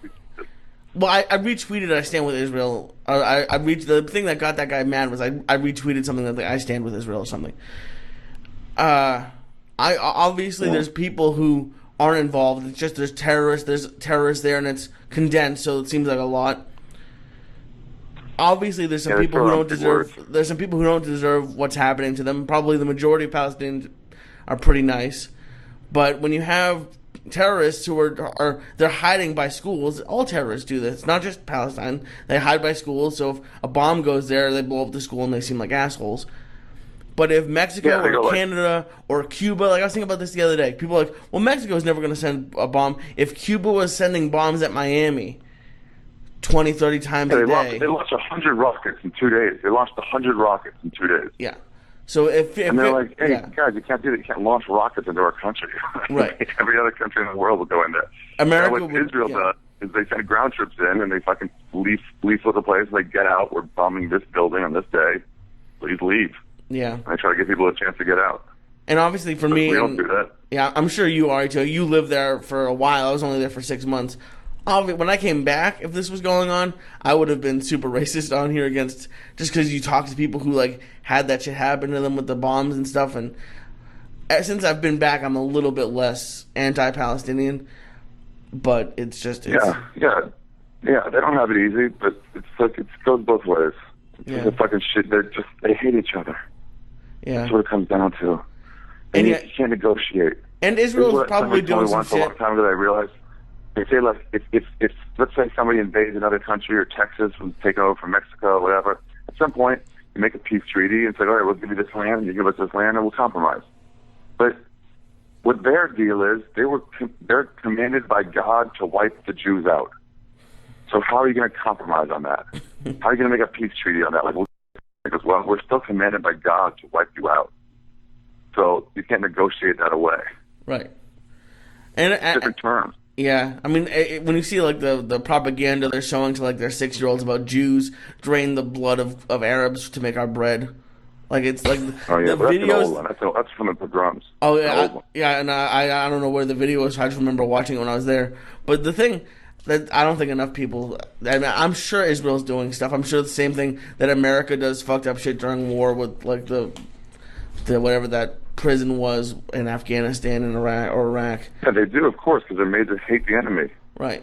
And they're just people, so they all piss on each other and do shit like that. Yeah. So I mean, Israel is doing some shit, but it's just I don't know. For me, if you're sending bombs, though, if anyone sent one bomb to America, we'd be invading their country. So it's Yeah. Well, all Cuba did was just point a bomb. yeah. Just point one. And we haven't fucking talked for 50 years. When am I going to see you, cocksucker? When am I going to see you? I'll be there for a couple days, I think. August 4th, 5th, something like that, 6th. Yeah, I'm doing my colonoscopy August 4th. There's no fucking podcast August 4th till nighttime. They're sticking a tube up my ass at 6 a.m. Lee's driving me at 6 and my wife's picking me up at 10:30. Ari, I love you, cocksucker. Be safe. Me too. Thanks for Yeah, calling man. in today, and thank you. See, I gave you the Jew minute. See? Nobody gives the Jew Jew minute. minute. I didn't say a word. When two Israeli Jews Yeah. are talking, fucking Gentiles shut their fucking mouths. You understand me? If I'm telling you the fucking rule, cocksucker. When two Jews are talking, shut your fucking mouth. I love you, Ari. Have a great day. All right, yeah. Bye. Oh my god. The Church of What's Happening Now, motherfuckers. Monday, July 21st. The world is yours. Let me give some shout-outs to my main motherfuckers. Jeremy Turtle Klassen, Josh Costa, Alex Chavez, my main man, Rob Kulesh, Lady J, looking better than ever, Gomez and Escondido, and Shabu Shib, whatever your fucking name is, right here making it happen over here in the fucking church. I'm fucking stoned. How you Yeah, me feel? too. I tell you, a little cheaper chew works out. Yeah, Perfect. you had a lot more than I did, but Sure, you know how I do it. I don't fuck around. I wasn't gonna bring that up today because I got him angry. This guy was pissed at me. What? Who gives a fuck? Hey, listen, I gotta explore every fucking avenue here. This is a church of what's happening. I'm not here to be Yeah. pissed at somebody, and most of all, I don't want somebody pissed at me or him. Let's Lee give his fucking point of view, and if you people get pissed off, you know the motto here. If you can't take a joke, take a fucking taxi, cocksucker. And it's not an Arab thing and it's not a Muslim thing. It's a terrorist thing. So, I mean that's someone called me racist, and I was like, what could I possibly have said that was racist? And I was like, maybe we talked about that. No. Some people, they wake up in the mornings and they understand things wrong. Because I fucking get it. Sometimes I take something the wrong way too, and I wake up on the wrong side of the bed. Yeah. You never know what somebody's thinking. You don't want to wake up on the wrong side of the bed? Get New Mood from fucking On It. That's what. Who's better than Uncle Joe? Look at that transition. I come fucking prepared with 2 guns, bullets, and a fucking grenade in my asshole. That's how I show up. You understand me? On It. Go to onit.com. This is the way to fucking do it. You people are hitting me up. Oh, Joey, you're on fire today. You know why? Because I started back on the Alpha Brain on fucking Saturday. I'm back, bitches. 30-day fucking run. I'm going to write some comedy. I'm going to get the story down for Ari. This is not happening. I'm going to lose some weight. I'm home the month of August. This is what I'm doing. What the fuck? I got to go to Paducah, Kentucky to visit the family in August. I can't wait. My main man, I got some fucking dude. My main man in Paducah is trying to get me a night. Oh, I get to do shit. a little comedy. You know what I'm saying? People drive down from Cincy. I'll keep the prices low. We'll hang out. We'll smoke some dope. You know how we do it, motherfucker. Anyway, talking about On It. How the fuck do we get on this shit? I don't know. Onit.com, the best. This is not a vitamin. This is not a supplement. This is a complete different fucking level. Whether it's the Alpha Brain, whether it's the Hemp Force Protein Shake, whether it's the new, the Strong Bone, whether it's the fucking Shroom Tech, which I took 2 of those off, and I went there and I rolled yesterday and I got my ass kicked. Try it out. They got kettlebells, they got ropes, they got fucking battle ropes, they got fucking things you swing up in the air like a hula hoop. All that stuff. Go there. I don't care what you look at. You want your life to be better. You want to fucking be sharp. Fuck it. I smoke dope like a motherfucker. My mind's always fucking going. Always trip. Bah, bah, bah, bah, bah, bah, bah, bah. That's the Alpha Brain. Why fuck around? Go to onit.com. Go to Joey Diaz. Get 10% off your order. Get signed in. Get emails. Get on the Stay on it program. Do yourself a favor. This ain't for fucking pushovers. If you try the Alpha Brain, there's a 30-day money-back guarantee. We don't even want the product. You don't do it one time only, all right? Go to joeydiaz.net, get yourself a gi patch. At the same time, go to On It, press in Church, CHURCH, and get 10% off your On It product. Again, what do I got to do here? What the fuck do we got to do here? I got to stand up and jump up and down, people? Listen, TV blows in the summer. It blows. It fucking blows. They put on the worst shit. Catch up on your television shows. Catch up on movies. Catch up on kid shows. Why fuck around? HuluPlus.com. They do not fuck around. Lee, what are the shows they have? My wife lives on Hulu Plus. I think she's watching House of Cards or some shit on there. Every week is something different. The other day she goes, you know what? Why are we messing around? The kids show that we like is on Hulu Plus. Hulu Plus is tremendous. $7.99 a month. You get kids shows, documentary shows, TV shows. You know, the Today, what is it? The Daily Show. Yeah, the What Today else is Show. on They it? have The Tonight the Show. Criterion Collection, like a whole bunch of cool old movies. Plus, they got original programming, right? Yeah. Hulu- Oh yeah, they got a bunch of it. I'm telling you right now, stop fucking around. Go to HuluPlus.com. Why waste your time? $7.99 a month. $8 to get fucking PB every show. Rock it, watch it when you want, where you want. It works on iPads, any fucking device that streams. There you fucking have it. You stick your fucking finger in a socket and it'll stream on your palm of your hand. Hulu Plus will deliver it. You understand me? Go to HuluPlus.com and press in. Joey In the box. HuluPlus.com and press what? Joey. In the box. $7.99 a month deal. But you're going, Joey, that's the same I get from the commercial, yeah? You don't get 2 weeks for free from the fucking commercial. Suck my dick and call me shorty. I was born in 1940. Bam!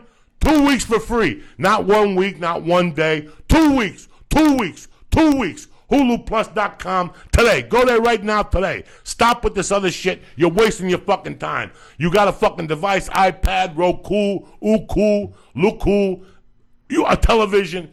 Fucking it'll work for you, all right? Stop messing around. $7.99 a month, but what I'm going to do is give you 2 weeks for free. When was the last time somebody licked your nuts for 2 weeks for free until you gave them a check? Bam! Go to HuluPlus.com and press in. Joey. Who the fuck do you think you're dealing with, cocksucker? You want to look good? DollarShaveClub.com. Your balls smell good. Your asshole smells good. They got the wipes. What else they got? Warm Up Charlie's. They got the Dr. Culver's They shave got the butter. Dr. Culver's shave butter. They got the pre-fucking shave. But the most expensive. I'm getting ahead of What's myself. happening? But the best thing about the Dollar Shave program is it's $1 a month. That's right, Joey. $1 a month. $6 a month. Or how much? $9. $9 a month. $9 a month. Get you 4 razors, double blade razors with the aloe strip sent to your house. Nice. You look like fucking Bridget Bardot's pussy in 66. The $6 plan gets you 4 razors sent to your house, double blades, tremendous. No aloe strip. You rubbed it on in your own time. And the fucking, what dollar plan gets you 1 blade? It's 2 blades. What? Extra sharp? You could toast things apart and fucking cut the fat off your toe. You know what I'm saying? You could stab a Puerto Rican with it. That's how they roll over there at Dollar Shave. Well, the handle is like a weapon. And the fucking handle's like a weapon. You get 2 of them. You tell me you get 2 lost weapons? it. And put a fucking chain in between. The handle's tremendous. Every morning I shave with my Dollar Shave Club. I get 4 of them sent to my house. Tremendous razors. You don't got to stand on line like some fucking mook at some place behind some guy that stinks like dick. You don't got to stand at 7-Eleven behind some guy that thinks his day's going to be made playing the fucking lottery. You ever get behind one of those assholes? They go, oh yeah, let me get 609, let me get a scratched guy. You're a fucking stiff. It's not happening. Not today. You got a better chance of jumping off a fucking bridge and getting eaten by a shark than hit the fucking lottery. Get the fuck out of here. Dollar Shave Club. $1, $6, or $9, correct? Correct. Delivered straight to your house. You don't have to leave the fucking house. Go to Dollar Shave Club box and joeydiaz.net or go to dollarshaveclub.com and press in Church. CHURCH in the box and get your fucking razors sent to your house starting today. Also, my main man, escapepodtank.com for all your sensory deprivation needs. They got tremendous tank. Just the tank model will give you $150 off. If you mention me, you get another $1.50 off. They'll deliver it to your house, whether it's residential, commercial, whatever the fuck you want to do. You want people coming over your house, jumping up and down, whacking off in your tub, you can charge by the hour. You want to jump in there yourself and scratch your nuts and sniff your fingers underwater, that's up to you too. Call my man on the 800 line. Go to escapepodtank.com. Escapepodtank.com. Take a look at all their fucking tanks, all the options they have. Financing is available. You understand me? Mention the church, Joey Diaz, the Flying Jew. He hates yams. Whatever the fuck you want to talk about, you get $250 off. What the fuck you think you're dealing with here? Little Tony Bennett, ease up the mood here. What the fuck, Lee? You're slipping. It's July 21st. Bruce Lee's been dead for 41 years. What the fuck have you done with your life, cocksucker? Wake up, go out there, stab a fucking... I don't know.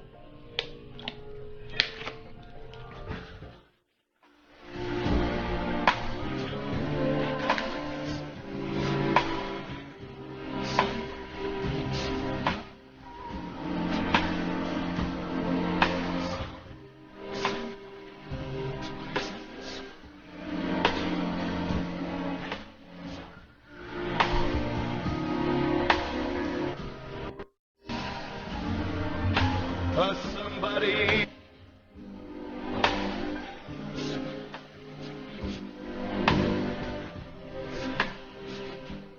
With me.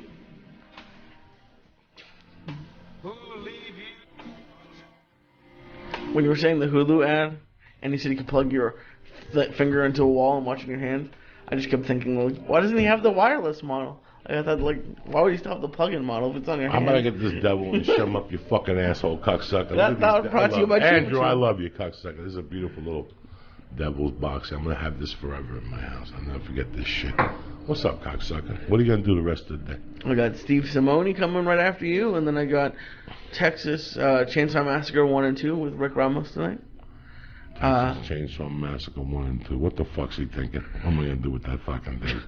He gonna make you sit through horror? Doesn't he know you don't like horror? You're gonna fucking cry. You're gonna call me 18 times. Papa, Are they really scary? what do you think they do in that? Texas Chainsaw Massacre. I know it's gory, but I don't know it's if it was... fucking Grease. You think they're singing around, dancing, Travolta's jumping off the fucking table? You're gonna call me 18 times. Papa, come over. Hug me. Did you hear from your dad yesterday? Yeah, we talked on the way home. How's he doing? He's doing great.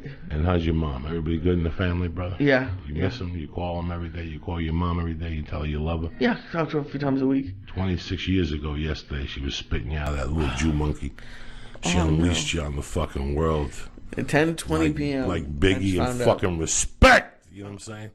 You bad motherfucker. All right. Everything's going good. You had a nice time in Vegas. I had a nice time that you were there. It was fun. That fucking jambalaya was terrible, wasn't it? Oh, I didn't. It would taste like fucking dick. It didn't look like you liked it. No, I took a 3-foot shit when I got. It's hysterical. When I go on the road, I don't shit. I shit just the overflow. The overflow? Just the overflow in my asshole and in my gut. I shit out. When I get home, after I land, I mess around. I talk to my wife. I play with the baby. There comes a point where everything comes out, and I just go straight in the shower. I don't take a shower for that. It's like and there's shit everywhere. My face, my fingers, my legs. Yeah, when you're telling that to Ari, I just imagined you kneeling down at your toilet with a fucking stick, and I was like, if there were only cameras in your house. I did. I had to turn around with the fucking camera, and I had to put the stick in the paper perfectly, and I had to throw the stick away. And the funny thing was, they sent me sticks, and I lost them. So I had to go to a Starbucks, one of those coffee places, and steal those fucking stirrers. Oh, my those God. wooden ones. You know how I roll, Doug. Never a dull moment. And you have the colonoscopy coming up? August 4th. Are you worried about it? No. My dad says it's not that bad. No, it's not bad at all. I got to just drink... what I'm going to do is the week leading up to it, I'm really going to fluid up my diet. Okay. I'm going to just start by, like, just, soup. Juicing and juices and, all that shit. Just a lot of juices. Maybe I'll lose some fucking weight. You never know. For 7 days, I'm just... Yeah. And then leading up to it is Sunday. So I'm home all day. So you have to drink this white powdered chalk. Yeah, I heard. And it cleans everything. The bubble gum, all those years of bubble gums I stuck in my fucking... I swallowed. I'm going to blow a big... When they stick that can up my ass and that bubble blows up inside of me, I might not make it back from a fucking colonoscopy. God forbid, knock on wood. What the fuck? We got to do the church every day. We got to keep the tradition going. We got to keep some fucking balls in your asshole. Talking of which, I got pretty stoned yesterday. I get stoned on the Lord's Day. I like it. After jiu-jitsu and everything, I got pretty high last night before I went to bed. And I was in the living room, and Demi came in, and Soup Bear came in, and Harry came in, and Allie was there, and then Fidel came in. So here I am sitting in the living room with my 5 cats. And they're like 3 feet away from each other, but they're all surrounding me. They're waiting for me to make my move, make that move. I turn the TV off, and I'm just sitting there watching them, you know? And I've realized the journey they've taken with me. You know, these cats were with me on Schrader when we lived in a little room, you know, 1-room apartment. Our bedroom was a closet. We put a twin bed in the closet, and we had my sleep apnea machine there and a TV in there. Then we had the living room. We had the big. I mean, we were like white trash in this apartment. We were like Puerto Ricans, you know. But these cats were there with me, you know. And we always fed them. Even when I was my brokest, I always found time for Fancy Feast or the Science Diet or both. If I ate out, I'd bring them sushi. You know, I'd always get fish for them. You know, my cats eat shrimp. If I eat fucking, like last night, I ate salmon. I eat 3/4 of it. The rest of them goes to them. Yeah. You know, I love my cats. My cats are a part of me. My animals are a part of me. You know, when I get home now, I'm looking at the clock because every day Millie gets walked in the morning. You know, Millie, the German Shepherd. Oh, yeah. And the pit bull. So I go over and I give Millie a hug. That's part of my week. That's my life. You know, I love my animals. They make me feel better about myself. I don't know why. We don't know why. Nobody knows why you wanted to adopt a dog. I don't know. They're great. They're just great. Animals are fucking great. And they're, you know, there's some mornings when I wake up a little unsure about myself. I'm a little insecure. You know, some days you just don't have it. You don't fucking have it every day, you know. But I tell you what, sometimes I stumble into it. I take a piss, I brush my teeth, you know.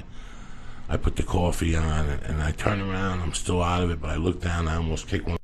Get the fuck out of the way. In the middle of all that, they're there to greet me. So I get on my hands and knees, and I pet one. And right around when you pet one, the other one jumps on mine, and then the other one flips on his back because he wants more attention. And right away, I'm laughing. Yeah. Which means they did something. They gave me an action, a reaction. You know, they love, you know, Harry doesn't like when you touch his stomach, so he'll let you touch it for like 2 minutes, then he gets pissed. His back pulls Really? go at you. Yeah. And Harry's a fucking sweetheart. Yeah. You know, Harry has no malice at all. He just doesn't like his stomach touched. And I was watching one of those Animal Planet shows. What cat doesn't like touched? And it's his belly. They don't like being too much when they fight. So I always thought it was behind their tail, you know? But I'm sitting there last night. This is a story a lot of people don't know about me. I'm sitting there last night, and it's just something. You know, I was telling Terry, we're going back to see her parents. I go, you know, Terry, I've lived my life. If the fucking plane goes down, you get $250,000. See what I'm saying? That's the bottom line. That's life, guys. And I go, you know, your grandparents, I mean, your parents, if they fly here and the plane goes down, you get $250, but Mercy dies, we lose Mercy. You know, I was just talking to them about flying. And I was looking at that, and last night I was thinking to myself, what if, you know, I'm 50, what if I passed in 5 years, you know? Who would take care of my cats? Who would, like, if something happened to me and Terry, who would take care of the cat? Yeah, I'm concerned about Mercy, but I also owe those cats that commitment. You know, when I was 15, before my mother died, that summer I got a dog. Yeah. I named him Crystal because I used to be into crystal THC. I used to do, which is fucking gorilla biscuits, it's angel dust. So me and my friends would get high on the weekends on crystal. And also I got this dog, he was white, and he had like yellow spots. He was a mixed dog, just a mutt, you know, but he was a great dog. And I took him in, and he was my first dog. And I made a lot of mistakes with him. I hit him with a newspaper because that's what they told me to do, you know, and I put his nose in piss because that's what they told me to do. But I didn't enjoy doing it, but I was too stupid to not know, you know. And when my mother died, I had to live with the Benders, you know, I had to get rid of the dog. Yeah. And I tell you, man, till today, that fucking eeks me. And another story people don't know is after about 2 months after my mom died, I jumped the fence. I got so fucked up one night, and the pain was so overbearing, not only of my mother, but of giving that fucking dog away, that I jumped the fence where he was living. The people would leave him out at night, and I would jump the fence and play with him. And one night the lady came out, and she invited me in, and she goes, "You're fucked up." You know, I was really drunk. You know, I reeked of alcohol. I probably had a lewd in me, and I was doing a little coke, but that was the last piece of me. So when I looked at those cats yesterday, I was like, I hope that doesn't happen to them, you know, because it's tough getting a home for older cats. The girls are too fat. Nobody's gonna take them. But I know Damon will take Fidel out of respect, and I know you'll take Harry and Demi because you can't take one of them. Right. You got to take the brothers Johnson together. And then somebody who has a coke problem or somebody who needs help should take Superbad because he helped me get off the coke. And let me tell you something, Superbad's a great fucking cat. And he's no fucking cat show winner, by no means. He's got a little head, his body's fucked up. Really? Yeah, he lost his fang, but Superbad has magical fucking powers. I'm telling you, man, that cat is fucking magical. That cat, listen, I saved his life, and he saved my life, and I'm very, what's the word I'm looking for? I owe him. Yeah. But in his mind, he owes me. Like, that cat was dead on my bathroom floor. It was the saddest thing ever. And me and my wife fed him oatmeal cookies. That's the only thing he would eat.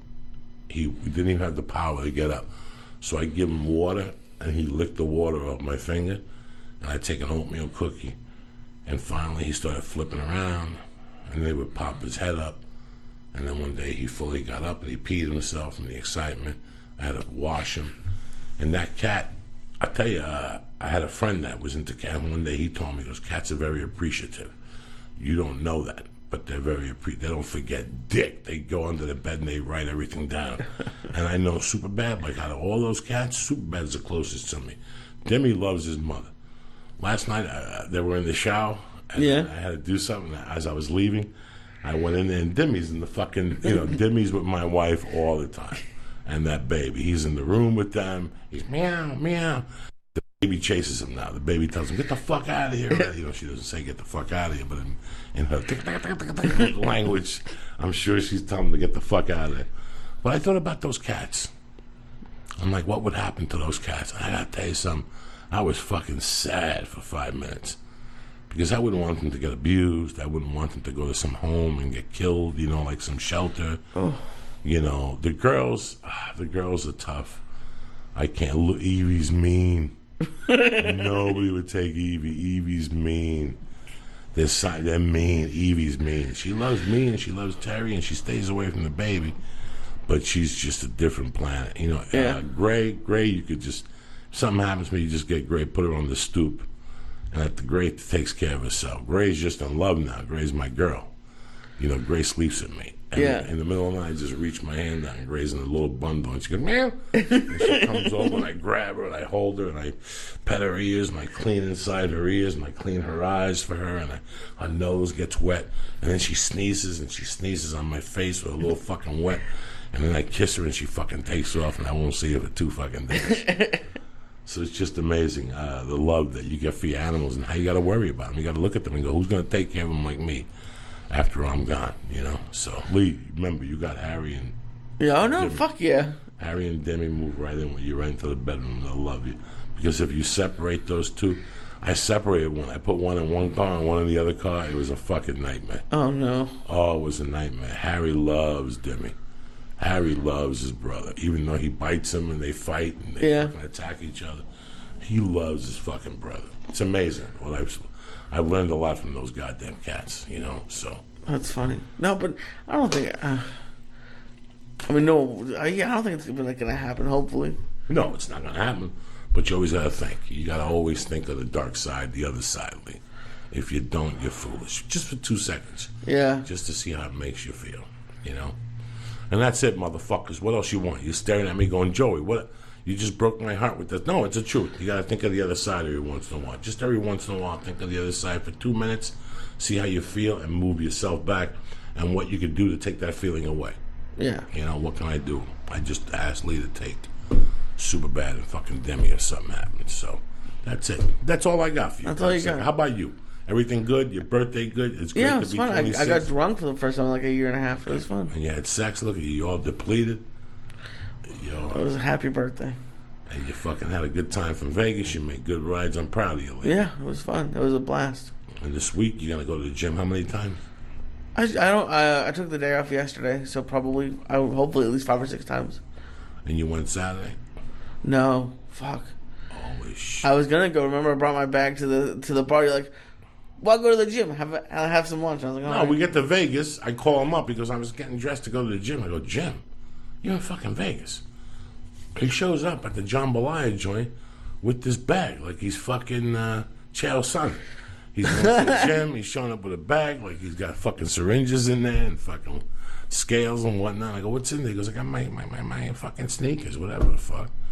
And I said, where are you going to go to the gym? You're in Vegas. Go get your dick sucked. Do something. Go play some fucking games. Sure enough, we went and played blood. We both went.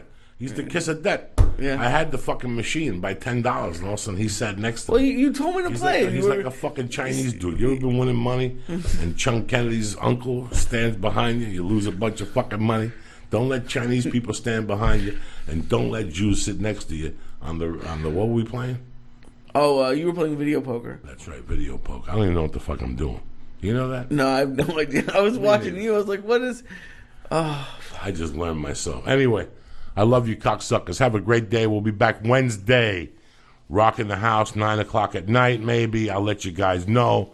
I love you guys. JoeyDiaz.net for all your tour dates, gi patches, T-shirts, mugs, fucking whatever the fuck you need, go there.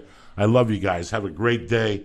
And thank you very much for listening today, all right? Stay safe, stay black, and most important, stay beautiful, cocksuckers. Do you have any dates this week? I got Pioneer, Underground, and Reno. Get your shit together. And next Wednesday, a very special live podcast at the Ice House, 8 o'clock, July the 30th, cocksuckers. Be there or be fucking square. Now that the show's over, don't forget to sign up for your free trial of Hulu Plus. Hulu Plus. Lee, more enthusiastic. Hulu Plus, cocksuckers. I'm very They enthusiastic. got deals, they got this, bit... they got that. They want to... They let you binge on thousands of hit shows anytime, anywhere on your TV, PC, smartphone, or tablet. Support this podcast and get an extended free trial of Hulu Plus when you go to huluplus.com/Joey, or just go to joeydiaz.net and click on the Hulu Plus banner. And also, don't forget to sign up for DollarShaveClub.com. Get high-quality razors sent to your door every month for a fraction of what you pay at retail. Now, go to DollarShaveClub.com/church, or just go to joeydiaz.net and click on the Dollar Shave Club banner. Also, go to Onnit.com, get all of your optimization things, like the supplements and everything they have there. Mention church and get 10% off. And go to EscapePodTank.com for your sensory deprivation tank needs. Mention that you heard about them on the church, and they'll give you an additional $250 off. Incorrect? Well, Christina Pajitsky. You did it. It's close enough. What the fuck? Listen, you're fucking Joey Diaz. I can't. So it is Christina. Christina, That's what I yeah. thought, But you're perfect as you are. I love how you said your mother sucks your cocks. Is that what you said in the round? I don't even know. You're inspired. Your ass smells like a dead cock. What? Oh. What, Lisa? Yeah, fuck it. You don't smoke dope, right? No, I do, but I don't. I can't smoke socially. I get very weird. I get in my head. I like to smoke alone, and then I go on a vision quest and I think about life. I write jokes. I'm an alone Very smoker. nice. I also drink alone. I heard that's not good. Do you drink alone? When I used to love to snort coke alone, look out the window and jerk off, and take a shit and look at it for 10 minutes and realize what I ate the last 3 days and break it down. You looked out the window. Did it make you like paranoid? Yeah, but it was weird. The path was very different. You know, with cocaine, it's like anything else. It tricks you at first. You have a good time. Your dick works. Everybody's happy. Yeah. You do that shit for a couple of years, and it turns into something else. Like everything else. You know, heroin, weed, everything could get dark on you. Too much anything. It's not good for you, even Subway sandwich. You know what I'm saying? You eat 5-6 subs a fucking week. You'll shit, you know, God knows what'll come out of your ass. Windshield wipers or It something. smells. That's a road dump. When you're on the road, do you eat a lot of Subway? Or do No, you try I used eat to. good? When I used to drive all over this great country of ours, I used to eat a lot of Subway, veggie and cheese. Really? Foot long on white. That's my all-time Veggie favorite. and cheese. Yeah. With a veggie patty or just the vegetables? No. Fuck the patty's veggie so patty. gross. No, Yeah. no. Fuck that, yeah. Piece of cheese and throw some lettuce and tomato. Like a border. Listen, I like a fucking cheese sandwich. Ain't nothing wrong with a couple pieces of fucking American cheese on white with some mayonnaise. Okay. At 12:30 when you come in with a glass of iced tea with ice cubes, come on now. Who the fuck you think you're dealing with? Some fucking novice that wants, let's go to Burger King. No, bitch. Go to your house, a little salami and American cheese on white. I don't know if with I a can fucking survive mustard. this podcast. With some fucking iced tea with your feet up, scratching your nuts, sniffing your fingers, Eating that sandwich at the same time. At the same time? You ever eat a sandwich and scratch your fucking nuts? I must have. That's the shit that kings do. You understand me? Fucking kings, presidents, whatever the fuck you call them, dictators, cult leaders. They sit there and they eat and they scratch their nuts. That's power. Any fucking body can have some limo to drive them somewhere. Let me see you fucking eat and fucking scratch your nuts at the same time. This is unbelievable. This is you know, what we do. I love you so much, Joey. I love you too. Do you know that Tom Segura, my husband and I, we have Joey-isms around the house? Just so you know, you live in our home all the time. love you, Number one, we don't call quinoa, we call it quinow. As Joey Diaz pronounces it in our home. Quinow. Am I saying it right? I don't know what the fuck. I don't even know. It's quinoa, I think. Quinoa. It's quinow in our home, thanks to Joey Quinoa. Diaz. Do you like quinow? Do you No. ever? I think I've eaten it one time on a plane by mistake. Like I was stoned. Yes. And they gave it to me on Virgin because Virgin That's a American good gives you one. shit like that. That's a good airline. They give you quinoa and shit like that. Yeah. And whatever the fuck it is. So one of the best times I had this year was, honest to God, and there's a tape that I didn't see for months on it, where Tommy goes on Joe's show and he tells him about this plane ride we took in the Burbank airport. And let me tell you something, man. Sometimes I get dark. Like there's some days I just wake up and I see something I don't like, and I'm in my head. You don't fucking see it, but I'm in my head and I'm thinking I'm murdering people and stabbing them. And then I'm standing next to you and I'll be narrating what's going on in my head and I'll see things. And I was saying some stuff to your husband. I could see in his face. He was a little bit fucking scared. Like he was like, "What the fuck did I get myself into?" And I know the incident in question. Yeah. Because that's another Joeyism in our home is whenever somebody gives you an edible, you eat like a fraction of it. Right. And he learned that lesson on that flight. With Oh, you. yeah, Wasn't that the trip you guys flew in and out together? Like on the way back, you were sitting on the same plane too? No, we had to work together, so we had 4 flights. Oh, I thought that was when you guys met on a different flight. Because you ran into him once. Right. A little while after I ran into him, and he was going to Milwaukee, and I was going to Grand Rapids, Michigan. We were both catching connecting flights, and I bumped into him. I gave him an edible. Then the second time we flew together, and we flew on Southwest. We had to go to It's the worst. Portland, Oregon. And on that flight, we were fucking gone. Like I must have gotten 3 anxiety attacks. I just kept closing my eyes and listening to Michael Schrenkner, the fucking first album. That's what I was going to ask you about the anxiety attack, because I have a running level of anxiety being a comedian and not knowing the future for employment. You know, it's like an ongoing thing. And I was wondering that about you. So is your inner stuff all day anxiety and weird stuff and stabbing people, does the pot help you with that? Or does it distract you from your normal Tonight thoughts? was the first time we've smoked in a long time here. Yeah. I didn't eat a lot of edibles this week. Like I didn't eat edibles, and I started smoking again. One hit here. I put a pipe outside the house now. So you see, when I sit in front of the fucking computer, I just keep loading that motherfucking going. Right. I can't do that. So when I get up now, no more smoking reefer in the morning. Like I used to get up and get high. No. So I just go now till about 1 or 2. And after I finish jujitsu, whatever my mornings things are, then I'll smoke 2 hits on the balcony just to get the party started in my head. Right. And then at that time, I was going through anxiety because I was on testosterone. Oh. And something was going on with me where I would run out of oxygen, and that would take the anxiety up. Ooh. So I said I went to put a seatbelt on. And I would not breathe. I would not breathe, and then that backup of air would give me stress. So I went to see a whatever the fuck you call them, some people that fix your head, and she hypnotized me and said that whenever I feel that coming on, to tell myself I'm in my skin and I'm in the island of serenity and stuff like that. Now I don't have that. I do breathing exercise in the morning. That's great. With like a monitor, and like I told you, with the heart rate monitor. But I've been doing them for a while without the monitor, so I still get it.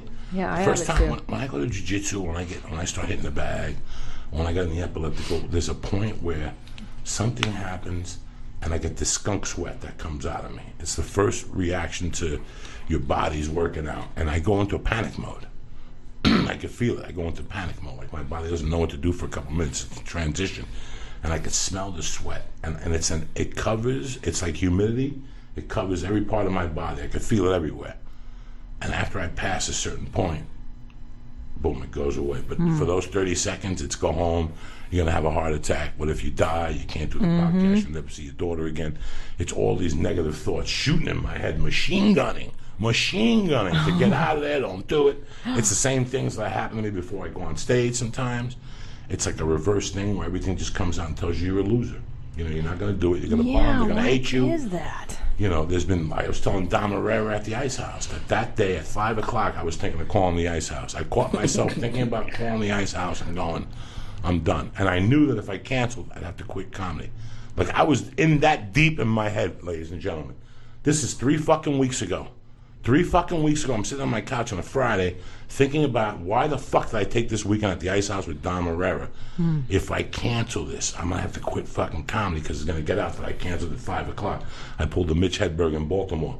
Remember, he canceled at 5 o'clock on a Friday and shit. He canceled the whole fucking weekend, like a month before he died. A lot of people don't remember that. I don't. And the I didn't know improvs were that. scrambling to fill the spot. 5 o'clock. You got 3 hours till fucking not 8 cool. o'clock. This is cool. where you get, ladies and gentlemen, when you're a comic sometimes. You know, I bet fucking, what's his name, Bacon doesn't get that. You know, he's perfect. Well, I actually wanted to talk to you guys about it. It's funny you bring it up. Like yesterday, for some reason, I had, because I'm getting health insurance and it's going to cost me about $300 a month. And I had like this panic attack for like almost the entire day. Because you had to Like, spend fucking $300 a month. not and 'cause- the Jewism came out and shit. Not just that. And trust me, guys, I bet if you went and all the podcast producers, I probably make more than most of them, because a lot of people do it for like $25 a show, something like that. So I'm doing fine, but it's not the money I could make if I was in an office on TV. So it's not the money I'm making here isn't enough, but it's just when I got that $300 a month bill, and then like how do you guys, especially when before you were headlining and actually making enough money, how did you 8,000 times not just quit? Oh, Like, it's just, the worst. It was the entire day yesterday. And I got home from a podcast late, and I was like, oh, it's going to be okay. I have Steve Simone CD and other stuff. But it's, like, I don't know how when you're making $15 a set, how you survive that. I'll tell you how. Look, everyone talks shit about drugs and alcohol. Sometimes they're a good thing. And Really? then- That's it to drink? Absolutely. There are some times, 2008, Tom and I got married, and we were living in a one-bedroom apartment in Koreatown. We were just barely feature acts. I mean, we had no money. But you know what we did? We had enough money to go to Trader Joe's every night and buy good food and drink good wine. And we sat around and we ate prosciutto and cheese and got fat and made pecan pies, every night. But for a span of your time, that's just the shit you got to do because you're going to get there. Yeah, and I'm like I said, I'm doing, like, it's not like I'm going to be homeless or anything, but I just started dating this girl, and she's talking about how much money she's going to make in a couple of years because she's going to be a lawyer. And she didn't even say it to be mean to me, but I was just thinking, like, God, a year ago I was making such and such, and now I'm making this, and I'm 1,000 times happier. But, like, for all day yesterday, I was like, I'm going to send out job applications, I'll do the podcast in the morning again.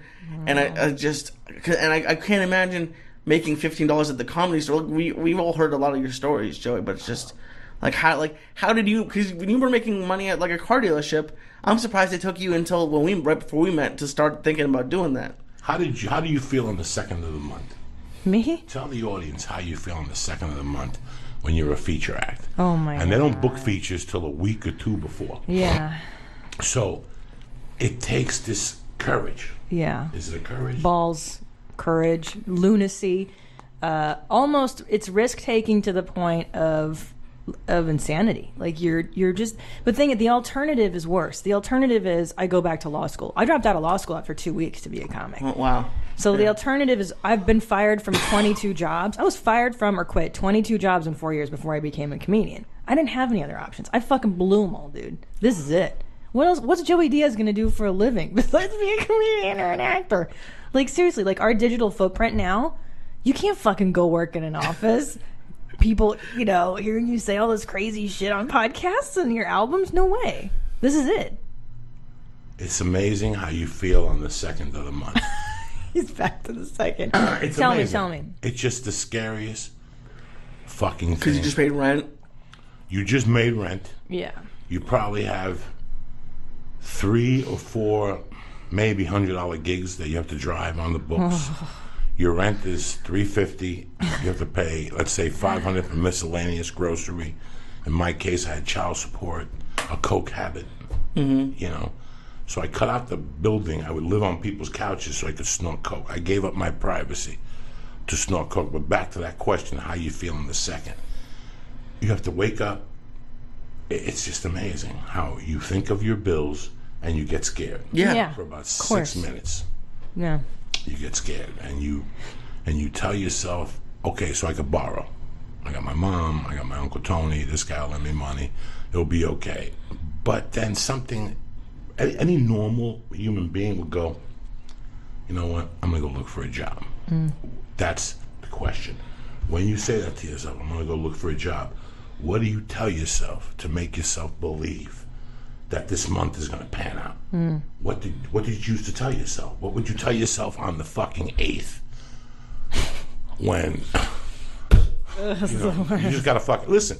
And people, this is what you don't understand. We have a budget as a comedian. We have a set budget. If you have a flat and you got to buy a tire for $79, there goes your fucking budget. You're done. It's like an American family today. An American family has 2 children. Okay, I don't know what the cost is of raising 2 children, but the average, what's the average American fucking household income for us, for poor people? Maybe 60, 70, 2 fucking parents that have high school educations. What do they make in this economy? Probably not even that much. No. Probably like maybe it's 50 between both of them. They're working at least 50 and overtime, and the man's got to be working overtime. He might have to drive a limo on Saturday and then fucking paint the house on Sunday, and the wife has to take care of the 2 kids and have a fucking job. You know, on my block there's a Mexican daycare, which means that we don't close. Yeah. We don't close. There's times I'm fucking coming home at 1 from a gig, and I see a fucking mom in a car in a Mexican minivan, beat up, and I see the dad with 2 girls walking out of a fucking apartment building at 1 in the morning. What do you think I feel like? What do you think it feels like for him to have to drive home now? You got to assume the guy probably lives an hour away, 40, 30 minutes away. It's 1:30. He's going to get home, put the girls down. Got to do it all over again tomorrow morning. Drop these fucking kids off again. Probably like What's 6. daycare? Yeah. What's fucking daycare cost all day? You know, A fortune. you can't. But back to this thing. What do you tell yourself as a comic? I would think of my bills, and for a minute I would go, well, maybe I'll sell coke. I could always rob this guy. But then somebody could listen to yourself, Joey. It's going to be fine. And that's when I would believe in God. Yeah, you have to. That's when I would believe in God for some reason or another. What God? I don't know. The Jew God, Santeria, Jesus, Buddha. I believed in somebody. And I closed my eyes and I put it onto the universe that this is going to happen. And one night you're sitting there and it's the 22nd. Rent is due on the 1st. It always fucking is. You're saying $400. And it's the 22nd. You're sitting there and you probably got $200 in a drawer in a sock. But you want to suck some pussy this weekend. You know, you want to do some blow. You want to buy some weed. You know, so you take a chance. You take that $200 and go, fuck it. I'm rolling. I'm rolling. I'm going to Vegas. In my mind, this is going to Vegas. I'm going to go to Comedy Store and have a good time. And you know what? If you believe enough that Monday, the phone will ring. It'll be the Improv with a feature spot for $500. And okay, you only get to keep $100 after rent. But it's like Mick Jagger said, you can't always get what you want, but you get what you fucking need. Yeah. And I did that for damn 14, 15 years. Because when I got the longest yard, all I did was that money was pay back. The money I had borrowed from Christine, $20,000 over the years, the attorneys. I got a chunk of money, but I paid shit out. And there was, by the 17th week, people were reaching out already. Like the creditors were, you know, he's getting a fucking check. Yeah. So thank God, as that movie was ending, they were already grabbing me, you know. What did you do on the second? It's very, Right. Well, that's funny you say that. You start to have faith. You start to go, dear God. I prayed a lot. I would lay in bed and pray and have anxiety and smoke pot to calm myself the fuck down. And then also, I'll tell you what, man. When your back is against the wall, you do shit you normally wouldn't do. Yeah. You suddenly get the courage to call people you never did before. I mean, I was calling every motherfucker in the Midwest. People didn't know who the fuck I was. I was like, my name's Christina Pajitsky. I'm on Chelsea lately, or I've been on Road Rules, whatever the fuck my credits are. Give me work. Oh, I don't know you. That's okay. You're gonna know me. You're gonna know me. Get to know me now, because in a few years I'm gonna be a headliner. Get to know me. And I just made calls, and I fucking hustled, and it was full of anxiety, and it's hard. It's not. You know, this Oprah shit where she preaches like you just follow your dreams. Like people forget there's a few fucking years gap and a bridge before the dream comes in. And when you go to the supermarket, you can't tell them, listen, I'm at that bridge gap. Let me catch you in 4 years. I don't give a fuck about your dreams. Yeah. And nobody talks about that span that you're talking about. The second, nobody talks about laying in bed panicking. That's what it was last night. I was like, what the fuck is gonna happen? But yeah, it's just because then it's like. It must be why so many people go back to jail. Like if like Miss Pat and like other drug, like when you were making money as not a drug dealer, like when you get out and you have to work at like a McDonald's after a week and you get $100 check, like how do you like how do you expect them not to do it? When I got out of jail, I still saw blow. I went, listen, when you get in the halfway house, let's say you're leaving, right? Let's say you're getting ready to leave, and they go, where you going? I'm going to Pazinski's house to work. Okay, give me your phone number. So you have to write down a number. I fucked them up. I got a pager. I have questions for you about I got prison. a fucking pager. Yeah. So if they called me, it would be a pager. And then I call something. They go, where are you? I'm at You Christine fucking lie, Pazinski's right? house. Yeah, you don't have to. And they go, okay, where's Christine Pazinski's house? 666 Suck My Dick Street. And they go, okay, all right, bye, click, and that's it. I could be at least cutting a pound of coke, and they wouldn't know it. That's why the system is loose. Those are the holes in the system. They stopped furloughs and shit after some guy in Boston killed somebody. Oof. That year before Clinton, I think after Clinton there was a president that was his sting to stop the furlough. I don't know what happened, so there's no more furloughs. But to make a long story short, they didn't know where I was. I could be robbing a fucking bank and going back to fucking... And what year is this that they did it that way? This Or do is they 89, still- 90. I got sentenced in 88. In fact, I got sentenced August 15th, 1988. Your anniversary's coming up. Yeah. So I got sentenced, and then those, when I got out, I probably got out in February of 89 or something. So how much time did you do total? 8 months. Damn. Something And like where did you do your time? In Colorado, at a place called, first I went to Boulder County Jail, then they took me to this jail up in the mountains that's like a ski resort, which was a fucking party. You went to like a white person jail. No, but this is when you're waiting to go to, you're still in the county system. Oh, I see. You're waiting to Okay. go to the prison system. The beds are overcrowded, so you have to go to, Boulder was packed, so they sent me to Summit County Jail. You could give the guards money at night. They go to A&P for you, bring you back potato chips. The TV stayed on until 3. You put your feet up, eat your little wise potato chips. So I was there for about a month, and then they shipped me to DOC, that's Department of Corrections, where you go through diagnostic for 2 weeks. Then after they get everything, then they ship you to your destination. I ended up at a place called Camp George West in Golden, Colorado. It was an old army barracks. And now I've been watching Orange is the New Black. I don't know shit about prison. I watch Lock Up a lot. Did you have to side with your race? Did you have to like go with? I mean, did you identify white or Latino? No. What did you do? I squirmed my way through it. Don't ask me how the fuck I did it. It wasn't a big gang place at that time. It was 1988, guys. It wasn't a big like Mexican gang place. They were Mexican guys and they called themselves something, but everybody did business with each other. You know, the fucking Mayates, the blacks hang out at some place. The fucking Browns hang out at another corner. The Peckerwoods, as they call white people. The Pecker Boys? Peckerwoods. Oh, Peckerwoods. Yes, I've Peckerwoods heard is what they this. call Yes. white people in Sure, prison. sure. Jews, there's like 3 of them. And they sit under a tree. Negotiating under a and shit. Negotiating. And then you have white, Peckerwoods, white, and then you have, Mexicans, you have the whatever, and then you have a couple of Aryan guys. But they were very cool. You had a guy named Tramp that was a motorcycle guy that was in there for murder. And he was a big Aryan guy, but he got along with the black guys. You have to get along that's great. Now we're all in this fucking thing together, Yeah, and do you think it? I mean, obviously it's changed since then. Like, I don't know if you Changed know. a lot. The system has changed. You could smoke in any of those places. You can't smoke no more. So as soon as you go to That's prison, fucked up. you're smoking. Is there I cigarettes? don't know about prison. I'm not sure about prison, but I'm sure about the county jail systems. You cannot smoke in county jails. I know you cannot smoke in Boulder. And in Boulder, they used to give you free cigarettes. They would give you the grouping or the top, whatever, the ones that you roll yourself for the hippies. Wait, so how did you get drugs in prison? Like, did someone put up their butt and sneak it in, or how do they get drugs There's into all prison? different ways. Like at the place where I was in, the chick would stick a balloon with heroin or crank in her mouth, and when she would make out with the guy, he would swallow it, And then they'd all wait for 3 days until he shit it out, and then they'd take it out of their shit, and they'd shoot it. Well, did you hear about the guy who just got caught at LAX? No. It was a gay porn star. He was here for he was stupid. He was here for 3 days with no luggage. So when he was flying back to, I think it was Australia or London, it was a Virgin flight, he was acting all fidgety, and he ended up having half a pound of meth in his asshole. In 3 different balloons. There's got to be a better way. Right, Joey? There's a better way to smuggle meth than putting it in your asshole. Federal Express. I say it once, I say it again. People do it every fucking day. Right. Federal Express, UPS. They're not looking. Shit. Meth, fuck no. Send it to a fake ad. You know, the way you send that shit is to Lee's house under a different name. Right. Yeah. You know, and you do it just right. So I would send it to Lee's house under Joe Banana's name.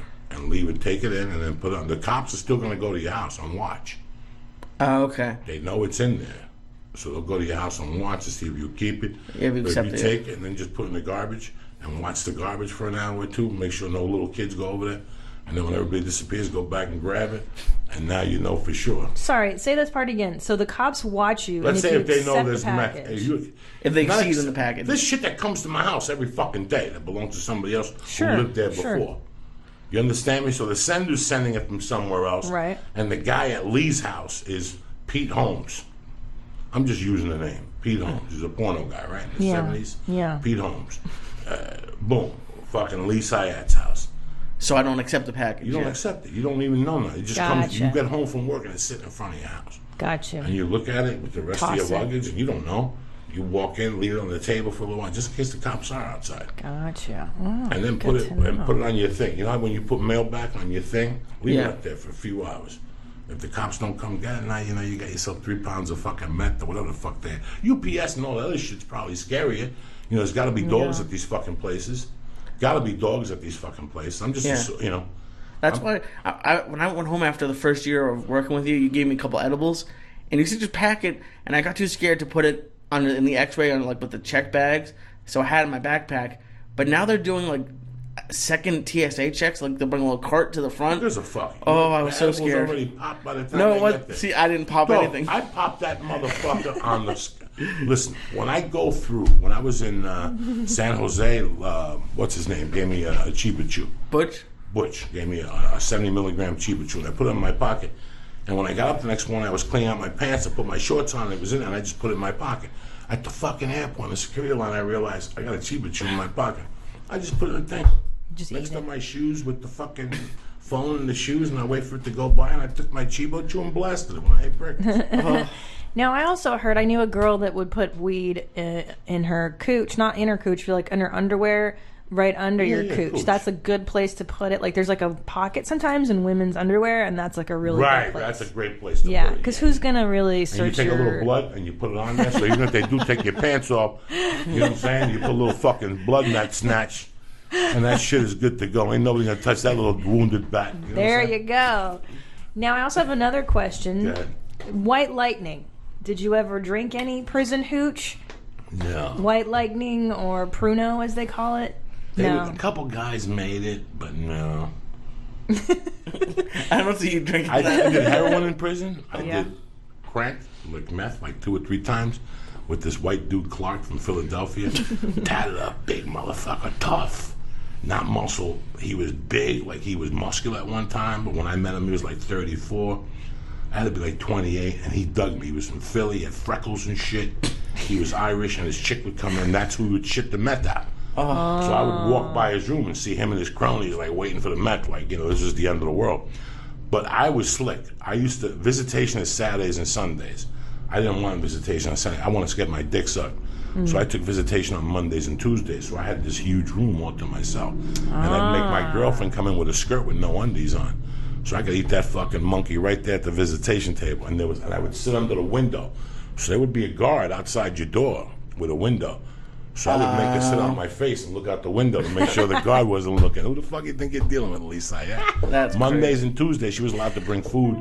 So they would go through the food and see what was in there, and then they'd give it to me. And then there was a Crip kid. There was a badass Crip. His name was Torrey Piles. And I became friends with him. I loved him. I was also in prison with the Kersey sisters from the 80s. They won the Olympics and shit. The Kersey Joyner. Really? She had a brother. I was locked up with him. He was a big motherfucker, too. I still remember his face. I still remember a lot of those guys. I got a lot of good laughs in there. I was scared when I went in there. Not physically scared, but inside of you have to have doubts and you have to have a little fear. If not, you're not fucking normal. Yeah. Somebody goes, I wasn't scared, whatever. I had a little bit of fear, but I didn't show it. Yeah. You know, I was really good at not showing it, so I did okay. But I had a lot better time than I thought I was going to have, is what I'm trying to say. I really did. That's so interesting, because I think that's my greatest fear, is going to prison. I'm very afraid of that, and being alone and with your thoughts, and also, do the prison guards mess with you? They're assholes, right? Like, they're out to get you, kind of It's stuff. a psychological beatdown. Prison Yeah. is not, only in the movies where they put Lee in a fucking thing with murders. You know what I'm saying? Right. In real life, you get categorized. They're not going to put white collar crime with fucking Crips and gang fucking bangers. I was a kidnapper. I got accused of kidnapping, and I pleaded to second-degree burglary and accessory to a felony. What's that felony? Kidnapping. My attorney weaved through it, and it got it non-violent. Nice. Kidnapping is as violent as it fucking comes. My attorney hired a public investigator to get it non-violent, and we came up with facts from different people. So he went to different people that I grew up with, and they asked him different stories, so he never get into a fight, his temper. But we had to fly the guy out to Jersey. He had his people questions. You know how those fucking people are. They don't want to answer nothing. They don't know nothing. I had to call him up 8 times. If the guy comes to your house, let him in. Nobody will let the fucking guy in. So it was just, so that's only in the movies. So you're with people that are also nerds that, they're in there for getting drunk and running somebody over by mistake. Right. Which can DUIs. happen to anybody. It could happen to It's anybody. really not that I was in there with a crazy. kid that I remember still his face and how scared he was every day. He was petrified. And his parents would come see him every Saturday and Sunday, and they were petrified. And at the end of the visit, the whole family would cry, and the sister would cry. And it was so sad because this would never happen to them. This was like, like they never dreamed of this. You can tell these were nice white people. Right. They were the Waltons. This shouldn't happen. And the kid told you. The kid goes, I never drank. I went to a party, whatever the fuck those things are. Yeah. And they made him do the fucking beers, and he got in the car without nothing. Boom. And he hit some fucking guy on a bicycle in Colorado Springs. Bam. 8 years. It could happen to anybody. 8 years of your fucking life. Just like that, you dumb fuck. For having a cocktail. And it can happen with anything. I know. Anything. Tonight on the way home. You can't see nothing. I can't fucking see at night. And these jerk-offs come out with a fucking bicycle. The bicycle ones make me The bicycle crazy. make me fucking crazy. Are you out of your mind? Those are the biggest bald people in Yes. the world. Yeah. And to ride a bicycle in this fucking neighborhood. In Listen, LA? when I see 3 Asians in the neighborhood, I ain't riding no fucking bicycle behind cars. and I love you. I'm not saying nothing bad, but you don't want to ride a bike around fucking Asians. I told That's Lee for my sure. story the other day when the Asian drove me off the fucking cliff in Boulder, and the teacher ripped this thing up. You can't even write that shit. And the Chinese kid's sitting there all fucking confused. So Wait, why is so- that your biggest fear, prison? You're a nice person. Oh, I won't go to prison. I have my stepfather. My mother remarried to a man that was a criminal, and we got a lot of money real quick, and then all the money disappeared by my senior year in high school. The IRS took it away. I think it scares me to think, because I'll get like pounded and stuff. Like I'm just afraid of getting beaten up. Like you didn't see fights or anything. Like those people aren't psychos that beat the shit out of each other for no reason. That kind of stuff scares me. You know what? I got into a couple fights, and I got beat up one time. I didn't get beat up, but I got put in an uncompromising position, and we broke it up. And me and the guy were friends. It was just a misunderstanding. He had a bad temper. I had a bad temper. I stepped on a chair, and he pushed me. You follow me? So as I went to dive for him, there was a counter there, and I slipped, and he had me against the counter. He could have hit me. I had his shoulders, but it didn't. So in my world, he still could have beat the fuck out of me. You follow me? So I got scary the how same I did. biker that I shit in his box and put in his drawer. Yeah. I Okay. finally got him one day in the weightlifting room. I got this guy. I got this fucking guy. You This hit him was- with a weight or something? No, I grabbed him by his hair. That's why if I was a man, I would never have long hair. Never. It's bad. The first thing I go for is an earring. Yes. After 30, I would Oh. go for a fucking earring because I'm not a tough guy. and I gotta shock you. I gotta get in and out. My mentality is to get in and out of there. I rip your fucking earring off of your gold chain. I grab your gold chain. I twist that motherfucker around till it breaks or you're fucking breathing for air turning purple. I don't give a fuck. So I took this guy. I was in the way, and this guy used to always bust my balls. He used to make little remarks to me whenever he was around his little biker buddies. And one day we got into a conversation about the hot album when I was in prison. There was 3 hot albums. What's In fact, that? we're gonna laugh. I want you to play. Well, let me finish this story. I used to, and I'll do an impersonation for you. You'll love this shit. This kid was a biker kid. One day we're having a conversation. Clark was a biker. The kid that gave me the speed was a big ass bike with brown hair, big motherfucker, good looking dude. And he was my entry into that thing. Nobody fucked with me because I knew Clark from Philly. But he didn't like me. There was like 2 dudes that looked at me kind of weird. They always made Italian remarks. They made stupid remarks at me. But this guy one day, we're talking about Mr. Brownstone. Mr. Brownstone, unless you're a fucking moron, it's about fucking heroin, okay? Mr. Brownstone won't fucking leave me alone. It's about fucking heroin. This idiot and his buddy tried to be cute, like tried to pull like, they try to be like comedians. You know when you do a podcast with comedians, they try to be cute. the So you took it in the ass and, Yeah, that's stupid. He was trying to be cute. So I first shit in the box. I took the shit. No, that's not the song. I took the shit and I shit in the box and I fucking put it in his drawer. And after about a month, he found it. This was like a 22-inch shit when I put it in this box. It was Really? It was a cheese box, welfare cheese. They said that's what you eat in prison. They just slice it and tell you it's American cheese. I took the cheese out and I took a shit and I had to fit it in the box and I took a flag that we put in BLTs, American flag. There you go. And I put it in a piece of shit and I put the lid on it and put it in his drawer. And this motherfucker didn't find it for like 4 weeks.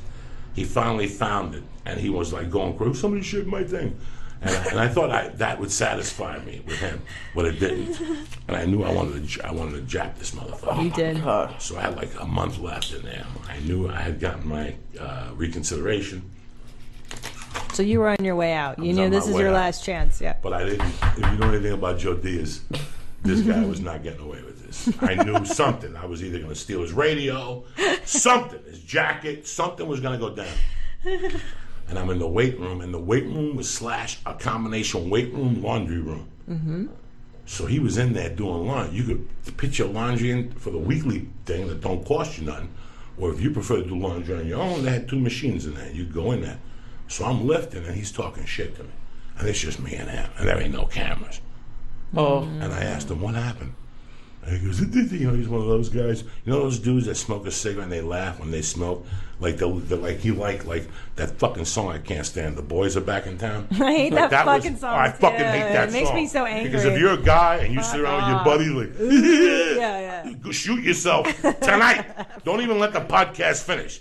Those fucking morons. You know which ones I'm talking about? Yeah. The boys are back in town. And they sit, look at each other like, we're the boys. Yeah. And meanwhile, there's nobody sitting by them. They got no strippers. They got no drugs. nerds. They got no jobs. They're they got fucking- nothing. they're nerds. But they're those guys in high school that were cool. Yeah. And the one guy, and he would always smoke a cigarette and he'd go, you know those jerk balls? And he said something, and I'm like, what'd you say? And he goes, I'm like, well, let me talk to you. And I went up to him as peaceful. Like I tried to really work on my body energy and my face. I didn't want it to get red because they didn't even know I was going to fucking knock him out. But I didn't even do that. I walked up to him slowly. I had to ask him a question. What'd you say? Nah. And I fucking grabbed both his hairs. He had long hair coming down. And I had done that before, and I remembered I loved that move. And I grabbed his hair, but I got That's how you do it. right away. And I saw and I pulled him that's how you down, do and he it. was wide open. By the time he grabbed my fucking wrist, it was just uppercuts. Bam, bam. And then, but here's what I did even better. I got him and I punched him. He grabbed my wrist, so I had nowhere to go. So I put his hand around his fucking ears. And I banged his head again. There was a bulletin board, Christian meeting, 8 o'clock in the library. I banged his fucking head. Bah, bah, bah, bah, you motherfucker. And everything that I had gotten in, like every rage that I had. And when I finished, I could say his eyes were all fucked up. Somebody came in, what's going on in there? And that was it. He never even spoke to me till I got out of there that much. And he went back and reported to the commissioner, but the commissioner was Clark. So the commissioner said, yeah, you goofed on him. What the fuck? I'm not going to go after him because fuck it, you got fucked up. And I'll handle it. He wasn't going to handle it. I rocked this fucking world. He had never seen somebody grab your fucking hair and cup your ears and bang your fucking head against the door. That's Juan Tuero type shit. Don't be cruel. by Bobby That's Brown. a good mood. Oh, I love that song. That's funny, Bobby Brown. I used to get into fights with black girls, and they would always sing this shit in Let me tell you something. in seventh grade. I know that I said this on the Bert Kreischer podcast, that or with Felicia and Bert Kreischer, that you don't know what people go. Well, what's prison like? I go, you don't know what black people like till you go to prison. Like people think black people yell in the movie theater. Don't go to prison. I bet. Because they don't shut the fuck up all night long. Yo, Torrell. But right here, look up from the beginning. This is what my bully used to sing to me. Okay, so Bobby Brown. there would be four black guys. Etchy, Antoine Spencer, a.k.a. Chicken. There would be Graveyard, this other badass nigga, right? Badass niggas, right? And Torrey Powell. Put it from the beginning. I did. And they'd put it from the beginning, from all the way and they'd be like playing cards. Yeah, nigga. Yeah. And all of a sudden this would come on, and it was like African there. They would just start fucking going nuts and shit. 4 black guys, 16 yams watching. And I'd be the only white dude there. Yeah. I'd be fucking loving it off the energy. They'd be hugging me and shit. Cuba dance, but there's a part, fast forward it. How much? Like 3-4 minutes when he goes into, when this goes. When this just the goes. rap part, yeah. When the just the rap part. Yeah. There you go. It's called- Right here. yeah. Crank that. They would lose their mind. Brown, there was never the love that had never been found. I gave you my mind, but a true love affair you could never find. Oh shit! But there's a guy like out there that won't say no. Yeah. And I So want you, funny. Jackie. What? And the fucking yams would just be going crazy. And I would sit there and go, to be with me, Bobby B, or with a bad attitude, I can't compete. Now you know my name. Now you know my game. You want to be with me? You looking to be the same? What? Oh, shit. Oh, shit. So good. Can I tell you, when I was in public school fighting with black girls, this album came out that same year. 88, And I was 88. in 7th Oh, my grade. God. And she would sing every little step. This bitch, Rosina Johnson, who used to fuck me up. And what I learned from the Mexican girls, that hair move that you're talking about, that's what the Cholas did. I grew up That's here in the money. San Fernando Valley. That's a money move. And I would watch the Cholas. They pull some girls. I saw them pull a fucking braid clear off a girl's scalp. That's how you do it. You fucking wrap it, and then you pull the bitch's head down, and then you punch her head. That's how you do it. Now, I didn't do that. I just defended myself. I tried to fight this black bitch, but she was big, dude. She was way bigger than me, and she would punch me in the stomach. And I could just, I just flailed. I just swung. But they're brutal, dude. She was brutal. Now, to get back to Christina's question. Go ahead. When we got to talking about being on the podcast, Christina asked me if I said the word nigger and got away with it. And we discussed it. Yes. So, did you see how excited I got when I said nigger? You did. There ain't a black person in America that's insulted right now. That's right. Because they know, I'm not lying. When '88, when this album came out, and Bobby Brown, before that part, there's a part where it's not him singing, and they're just going nuts. I never saw that. It was like, when you see the Zulus going up and down like that, that's what it was, only 200 years later. Or whatever the fuck the Zulus. I'm sure you already have like 5 tweets, though, from angry white people. Fuck them. Right away they want to say my dick, all right? If black people don't get mad, mind your fucking business. If you like black people so much, go suck a black cock. How's that, cocksuckers? Put that in your fucking stupid fucking activist sensitivity fucking act. You dumb fucks. I love black people. And the reason why I said that to answer Christine's question. We talked about it's not what you say, it's how you say it, ladies and gentlemen. I didn't say nothing bad about them. They know they would jump up. Graveyard had a big afro, and he would jump up and down with a big chest to be with me, but he would look like he was like the Zulu guy. It was tremendous. It was a tremendous experience. Yeah, and I talk about getting into fights with this girl Rosina on stage all the time, and black people love it the most. They come up to me after and they're like, "Girl, you crazy? I love it." Like, they love that shit. They love that shit. They know it. Yeah, it's funny because the N-bomb, people are so sensitive about the word. But you're right. It is context, and I don't think that you and I, there's no hate behind your story. When I told you why I got away with it, what did I say? Tell them. Because you've no hate in your heart about it. I said, because I'm a nigga. Oh, because that too. I got no hate in my heart, and I'm a fucking nigga myself. So they know it. You know it at home. If you're black, you're watching me going, yeah, you got problems. You got problems, dog. So what's up, Lisa? I can see your eyes are starting to close. I can see you over there. I caught you dreaming about a cold cut sub from Subway on 12 inch. I think when that Green Hornet melted, it got stronger. Yes, it did. That was a beautiful Green Hornet. The fucking Green Hornet and Gumi Man melted in the 104-degree weather today. Oh, shit. I ate one when I went to meet my wife for coffee, and the other one melted. I get in the car, it's liquid. I'm like, oh, Lee's going to be pissed. It's Wednesday night. I went home. My wife put it in the freezer for Uncle Joey. Nice. That shit tripled in intensity. Nice. I'm fucking high, too. Oh, no, To the I wish guilt. I'd have to dog. drive. To the fucking guilt. You that's know. right down the street. But it's funny you said, like, when you're talking about anyone could, like, hit somebody when they're drunk. I got drunk for the first time last week, and luckily I walked to the bar. But I used to. You have to. You got mad at me once when You because have people to. thought I was driving drunk. Oh, my God. And- I called and- you fucking yelling and screaming. And I wasn't. But yeah, like I drove a couple times drunk, and driving high gets a little bit nerve wracking. But that's terrible driving. It's a paranoia. I don't like driving high either. That's why I'm on the bicycle tonight. You know you're not. Yes, I am. I'm going to Ha. What do I need? The Ha is 3 blocks away. What the fuck am I need a car for? Are you in there tonight after I'm gonna do a this? set. Yeah. Why not? Yeah. I'm going to go do a set, go home. I got to go swimming tomorrow with the baby. That's adorable. 10 o'clock. Then I'm going to go to jiu-jitsu at 12:30. And then I'm going to fucking smoke dope and watch Marin. Hey, Tomorrow at 7, and then the car picks me up at 8. I'm shooting the fucking Reno like a doctor. Okay. Fuck him. Okay. That's exciting, your Marin episode. So what's that? Have you talked about that a lot already? I don't want to reiterate. No, we haven't. I mean, you said you were on it, but then you obviously can't tell the story yet. No, I don't want to tell a storyline. Then they'd say, you're a spoiler alert motherfucker. You know what I'm saying? Just make sure you watch it. Tomorrow night at 7 fucking o'clock. On 10 o'clock IFC. Pacific, whatever. On IFC. I was very fortunate. You know, he had me on the podcast, and the executive producer heard it and said, I want to write something for you, do your thing, and they booked me. Oh, it's He so was very great. real. And it was great because it was a fellow comedian that came through from A to Z. Mm-hmm. And 2 guys have done that for me, besides Joe, Louis C.K., and my man, fucking Mark Maron. So I'm very fortunate. So what? Comedy Central don't like me. So what? Fucking Oh, they don't like me either. the Don't worry improvs about it. don't like me. So what? Anybody don't fucking like me. You know what? All you need is 3-4 people you get through in this fucking life.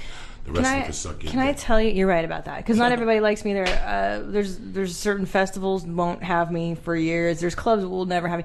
The point of the story is, I was thinking about you. I think about you a lot actually, and why Tom and I both just love you. It's because you don't give a fuck. And in this era of comedians, I feel like the corporatization of comedy has destroyed it completely. And you're of that generation, like you remind me of the Sam Kinison era, of that fucking golden age where people just said shit and there was no holding back. Like I feel like it's so good what you do and it's so awesome. I'm a student of how I grew up. I grew up watching Sanford and Son in the 7th grade. Me too, that's the best show. I grew up watching Chico and the Man. If you watch The Honeymooners, you'll go, Joey Diaz is stealing everything from fucking Oh right, sure. from Jackie Gleason. But I love Norton. I think Norton is the comedy genius in that. Jackie Gleason is the padding. Norton has fucking specific fucking timing. I watched the episode 2 days ago. I'm still laughing. I've probably seen the episode 110 times. He gets a letter that if his tongue's turning blue, he's got this disease. So he tells Norton, and Norton goes, why don't you sell your fucking story to a magazine? So they go to the magazine, he sells the story, he gets home, he tells his wife goes, no, that was the dog. The dog is gonna die. But he wanted to leave money for Alice. So that's why he sold the story, $50,000. So when he died, Alice would have money. What a beautiful fucking thing. This is television. This is 2 white writers in the room, 2 Jews that didn't get enough sun. That's how he described them in his book. There were 2 Jews that didn't get enough sun in hen. And this is what they wrote every fucking day, Jackie Gleason. That's why I admire him. Listen, man, he's one of my guys. John Candy's my main motherfucker. But he comes in because of his work ethic. So he writes his thing, he goes home, and they tell him, if you're lying, if you don't die, we're going to fucking kill you. We're going to take you to jail and all this.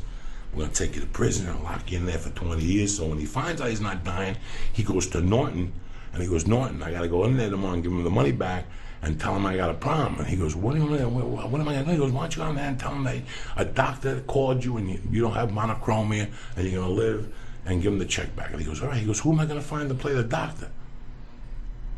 And Norton, he goes, Norton, would you play the doctor? And Norton's like, don't touch me, I'm sterile. So that's where it starts. It goes to commercial. Next time you come back, you see both of them in the office, and Norton's got a goggle on. What's that shit, a monocle? Yeah. He's got a monocle on with a thing, and the guy comes over and around, how you doing, this doctor, whatever, from whatever.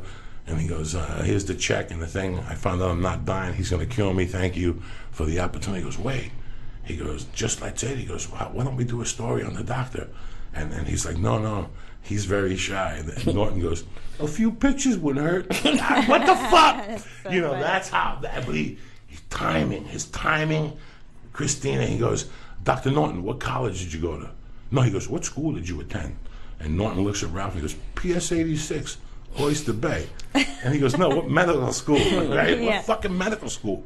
And Ralph goes, Oxford. He goes, in England? And Norton goes, oh, is that where it is? I mean, that's little fucking nudges that.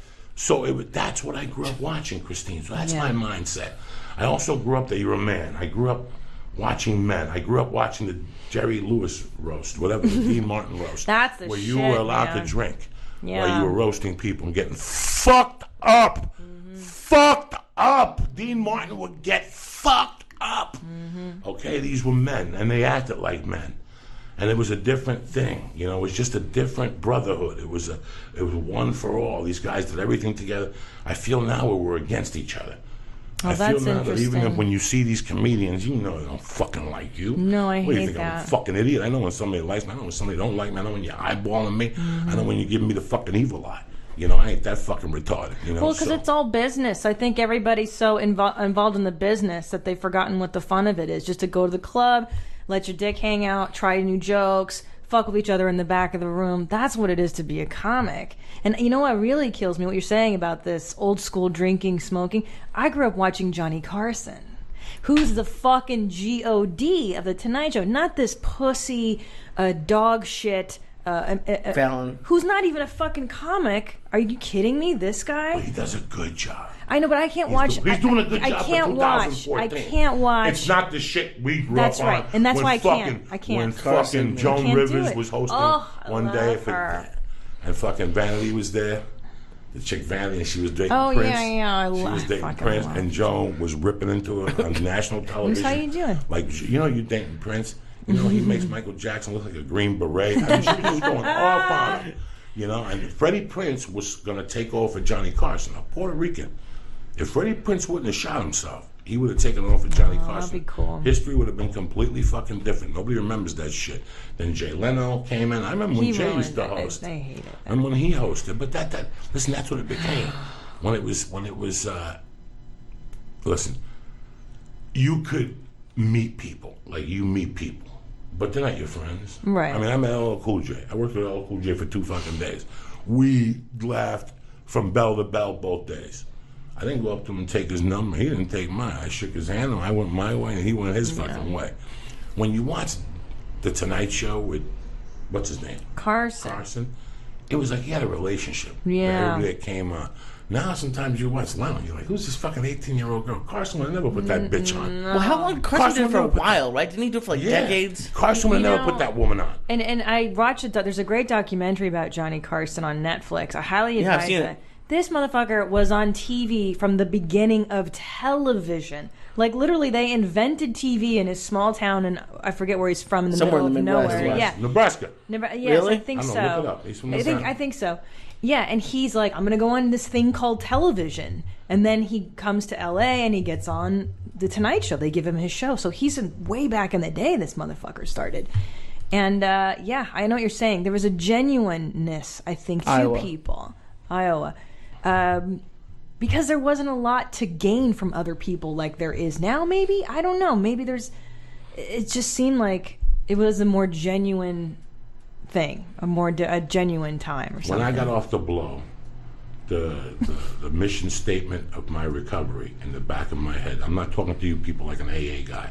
I'm talking to you people how I looked at my recovery was the most important thing in my recovery was getting my manhood back. That cocaine, I had a dick and I had a cock and I would still smack you in the face, but I didn't have my manhood. I didn't have the balls to tell somebody no. I didn't have the balls to tell this white powder no. So my mission when I got recovered, like the first 30 days of my mission was to get my manhood back. And I knew it would take me a year. And what I mean with my manhood was what the addiction took away. The shit I ate in Hollywood because I was scared that they wouldn't book me again, or I was scared that I would go to jail and not be able to do my little precious cocaine.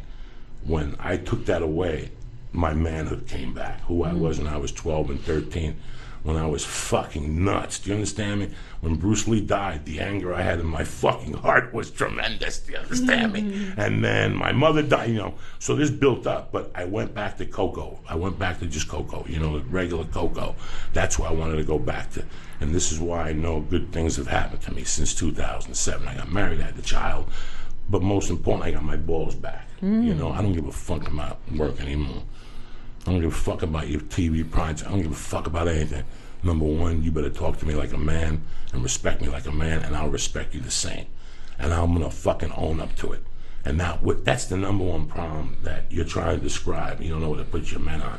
We're dealing with a bunch of fucking cunts. We're dealing with guys that are fucking pussies. Yeah, and I you agree. people at home should be ashamed of yourself because you buy into this. You buy into these fake people. Yeah. They're fucking fake.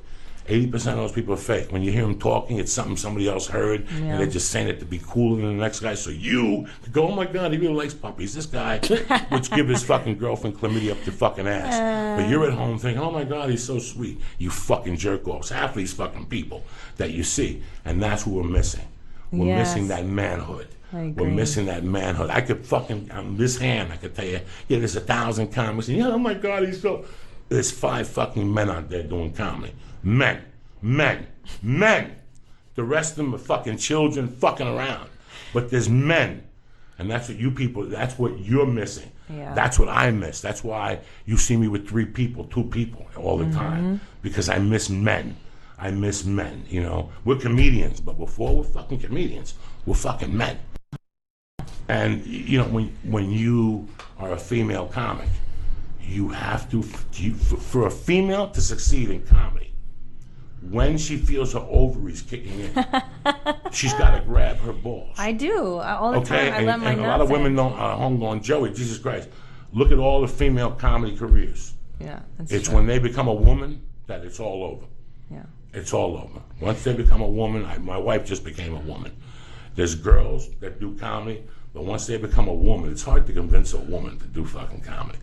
What do you Did mean you know by that? that? Wait. Do you mean that they become mothers or they become feminine? Their life changes. They see a life experience. They see the same thing I saw at 44. Yeah. All you dummies are fucking kids.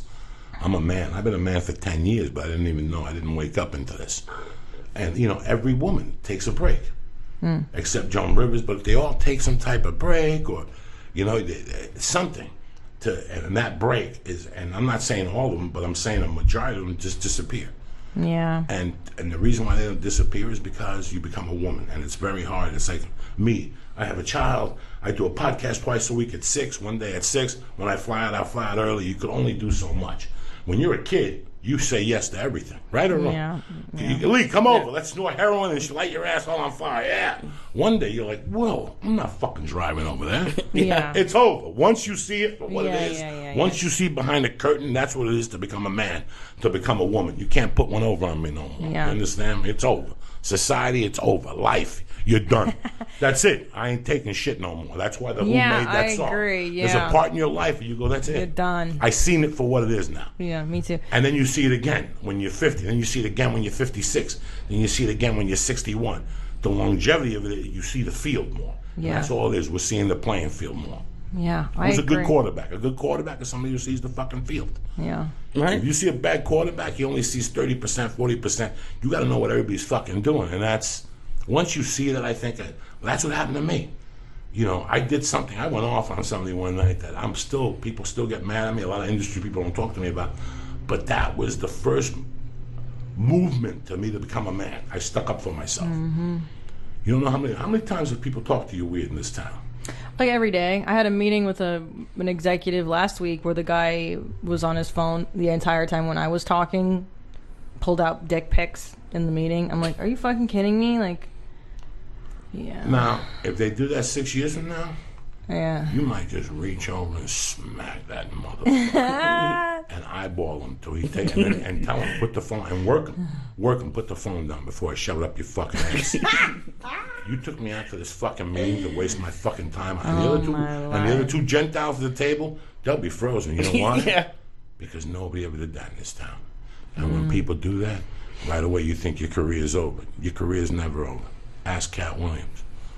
doing an HBO special with Spike Lee.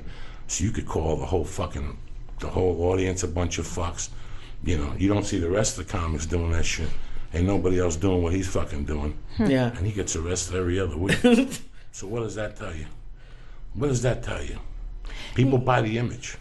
Can I tell you one thing you said to me at a barbecue at Bert's house a while back? You were like, just say no. See what that feels like. Just say no. And I did. I took your advice and I decided to make an increase in how much I make doing stand-up and what I will do and I won't do. And I just remember you, and I just said no. I said no 3 times, and then I got what I wanted. And I thought, wow, the power of no. I had no idea that it was as simple as going, yeah, nah, I don't give a fuck. I will go work at Starbucks before I'm going to do that. Yeah, no. Tell your mother to go do it. That's what you got to tell these people. Tell your mother. And then they know. That's it. I know. My new line. I know. Oh, my God. I have this thing for you. Oh, my God. Listen, they're doing this thing on Sunday the 18th up at a park in San Francisco. Bunch of marijuana. We want you and Lee to come up and do a podcast. It's going to be 80,000 people. We're not going to pay. And we're not going to pay. Fuck and I'm you. like, no, they were going to pay like $300, no plane ticket, and a hotel for us. And all the weed you could smoke. Well, listen, we take one hit and we're good to go. No Chibo chews. And I'm like, no. And they couldn't believe it. They couldn't. Well, what do you mean, no? No. We really don't understand what's going on. We've called Death Squad people. No, we see it for what it is. We're not going up there and doing your festival. Your festival's doing us. And you're paying us. Those 80,000 people are going to pay each a quarter to fucking see us. Because we deserve it. We get up early, we do podcasts, we tweet, we communicate. Yeah, this is what the fuck we do. This is hard work on our fucking end. You know, I'm not doing shit. You know, I got a call this morning from the Improv. He was calling for something else. That was what he called for something else. Let me tell you how it works, people, okay?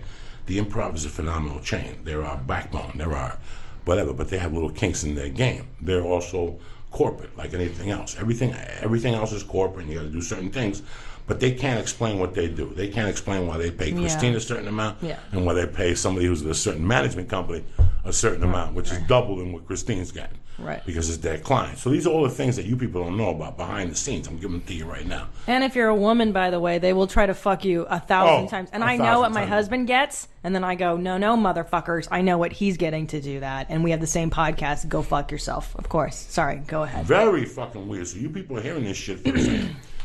So what they'll do is they'll pay you some money for a while. God forbid there's a holiday. Or just what they try to do, they look for you to fuck up so they could offer you less and justify why you did less. Well, that Wednesday you did at the Irvine, we don't know. You only had 180 people. Listen, when you do it for this price, sell tickets, and you're like, no. And they can't. Somebody else will go, okay, you know, there's 1,000. The reason why we don't have no balls, we don't have any power on our end, is because there's 1,800 suckasses. That'll do it for nothing. Who will do it for nothing and eat the guy's asshole out and clean the bathroom and whatever. I work from strength. I put 20 years of my life into this. The same way a plumber or an electrician puts 20 years. I'm getting to me, you know what I'm saying?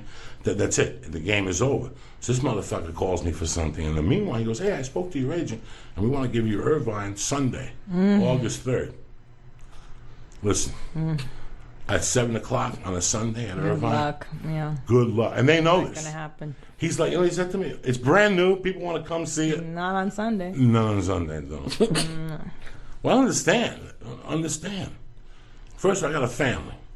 I got to leave my house at dinner time to go do your fucking On the show. Lord's Day, too. On the Lord's Day. No. Is that like why like UFC fighters turn down fights? Because there was nothing good gonna come from you doing Irvine on Sunday. So like when they gave John Jones a chail, I think he turned down, right? Yeah. And like there's nothing good gonna come out of What it. move am I going to make here? This is a business. Right. This is, and people at home got mad. Well, fucking, he's a pussy. He won't fight Chael. Really? Chael's got a 2-year suspension. John Jones about to fight Dan fucking Cormier. This is a business. You guys thought this was too fucking and jumping up and down. No. This is a guy that's got people around him that before he makes a decision. When you call my house now for a gig, if you call me and I'm on the road, I'll tell you, call me back Monday. Well, I need to know by tomorrow, Monday, then we can't do it. Okay, I'll call you back Monday. You couldn't do it. Yeah. And when he calls me in my house, on the fucking thing, I have a list that I ask. So they can't swindle me no more. They can't catch me off guard, whatever. I have a certain list that I look at, and it's a countdown.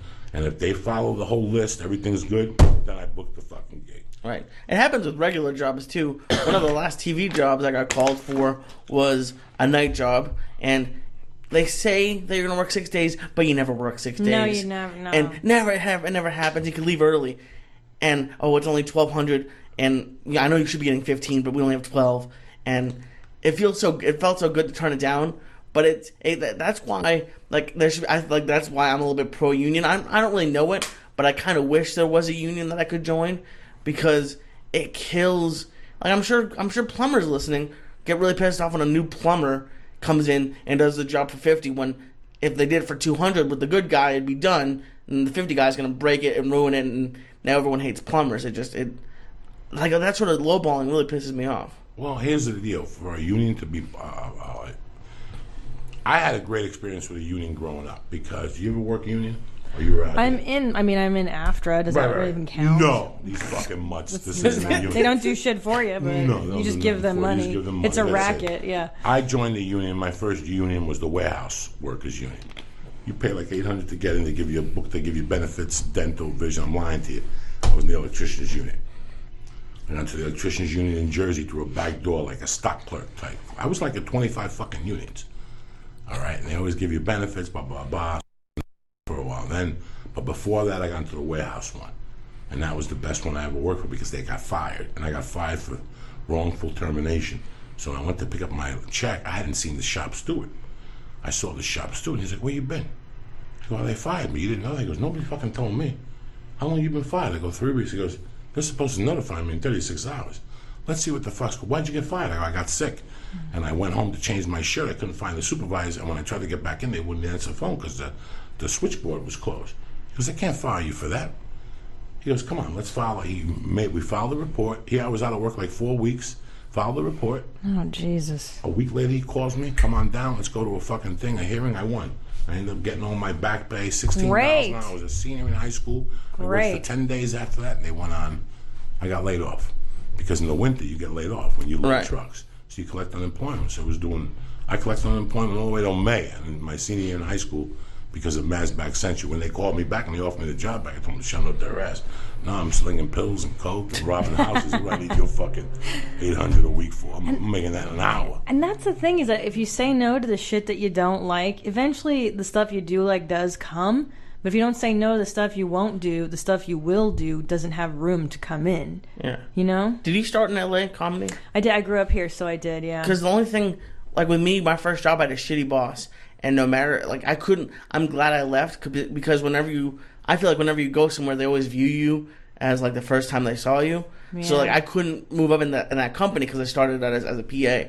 Yeah. Like, did you run into that in LA? Like, they saw you as an open micer, so now they're... No. Here's the thing I did. I did the open mics here, but I didn't step foot into the clubs, into the Laugh Factory, the Improv, or the Store until I was at least 7 years deep. Oh, okay. So they might not have seen you. I knew that if they got a bad first impression, it's done. very hard to undo it. So I would drive an hour south. I would go to this shit box called Martini Blues every Friday, every Saturday. Because that guy was a bit of a, creepo. He liked pretty girls, and he put me up. And I actually owe that guy, And I did a lot of spots out of town. Oh, okay. I did tribble runs. I did all the shitty things. And then when I was ready, I stepped foot in the clubs here. Yeah, because you don't want to. Once you taint that first impression, it's so hard. What made you get on stage the first time? The first time? I did the Groundlings first when I was 23 because I had a boss who was like, you're a horrible worker. He goes, you're the worst employee I've ever had, but you're really funny. You should try improv. And I go, yeah, all right. So I did the Groundlings, and I remember fucking being in the room, and they're like, oh, you're in a donut shop. You're do your space work. And I was like, fuck this. Fuck you. Fuck paying $400 for some jagoff to tell me how to be funny. Like, I knew I had some shit to say. And then I did the belly room for the first time, and I I loved it. I shit all day though. I had diarrhea from the time I woke up. You know when you first start doing stand up and you're like, oh, I just gotta shit. I would shit all day. I'd shit until the moment I would get on stage. For the first 4 years, I just shit all fucking day. It's your anxiety and your nerves. Yeah. And then I saw this interview with Adam Sandler and he said he had the same thing. He's like, yeah, I just one day I just knew that if I persisted, it would stop. And I go, well, if that fucking guy can do it, I can keep doing it. And then I just did. But I really like the push-pull of it. I like the danger of it. It's everything you're not supposed to do. It goes against your self-preservation. It's just, for a woman to do it, it's very subversive. If you're saying something, if you're really, because it's very male. You're taking a fucking cock in your hand and you're telling a room full of people what's up. You're grabbing your nuts like Joey Diaz and you're smelling your hand. And that's a very masculine thing. And I really love that. Because I'm very, inside I'm wired a little bit like a dude, But at home with my husband, I'm a woman. That's a different story. I like to cook for him. I'm very domestic. But our home life is different. But I love something about the power of it. And jokes. I love talking about shitting and farting and everything, taboos. That's why I love it when you say that, you drop N-bombs on your podcast. It makes me laugh. I love that stuff. That's how my dad was joking. We're immigrants. We're Eurotrash. We're Eastern Europeans. That's all we do is talk shit about everybody. This is very normal in my house. Women are not... My mother is a very ballsy woman. She's not the way American women are. It's amazing when you said those words, because a lot of women get offended when I say that. What I said earlier about that, there comes a time when a girl is doing stand-up that she becomes a woman, and then she sees the whole thing, and a lot of women are like, what are you talking about? And women get offended no matter what the fuck you say, but this feeling that you have to sling a little dick when you're a woman to really survive in a male-oriented environment. I see women in rooms, and they have to leave everything at the door. There's an acting coach here in town, Ivana Chubbuck. Oh, yeah. She's very high-end. I hear that, yeah. She's very high-end. And the reason why she's high-end is she had Charlize Theron, and she had the black chick. Halle Berry? Halle Berry, back-to-back. They won Oscars, and both those bitches thanked. Because what she does is, first week in class, she makes you get naked. To go against your grain. Let me tell you something. You don't know what life is. You have to get naked in front of 24 fucking pretty people in an acting class. Or do a scene naked in a bed with a chick can't that imagine. is married. I got to get in the bed with Christine with my dick out and rub it on her leg, and she's fucking married. And you got to act. So they want you to control. This is why they take you over the fucking top. If you could talk to somebody you're not married to, keep your fucking heart on and act, are you fucking kidding me? Breaks you down, huh? Breaks you down. Yeah. And as a woman to do stand-up, let me tell you something. Yeah. It breaks you down as a man to do stand-up. Yeah. Because I talk about subjects now, 22 years later, that I didn't talk about 5 years in. I would not even discuss it. There is no way I would tell those stories I tell on stage. Yeah. There was no way. I would have been a fucking star in my second year in if I told a story about Lucy Stallbush and fucking mugging the hooker and lighting her wig on fire. I would not repeat those things. That was something that happened a long time ago that was done by a person named Coco. Right, but you can talk about it now. Now I can You're talk a family about it. guy, yeah. But it's not that I'm a family guy. It's that I took that spine you build by getting on stage. You build it by getting on stage. I've been in jiu-jitsu for 16 months now. I was lost till 2 weeks ago because now I know the steps. It's like comedy. First 8 months you're doing comedy, you're a jack-off. Yeah. First year you're doing comedy, you're a jack-off. You don't know what's going on. In your head, you think you're fucking, I know, I thought it was brilliant. Kim Kardashian in your fucking head, but in reality you suck. Yeah. And then second year you start to get the basics. Third year you're on the road, they throw you into some fire. Now you're starting to get a little bit, you don't know dick, 6, 7. I came here, I came here in my 7th year and I was still green. Of course. I just got away with murder because of my...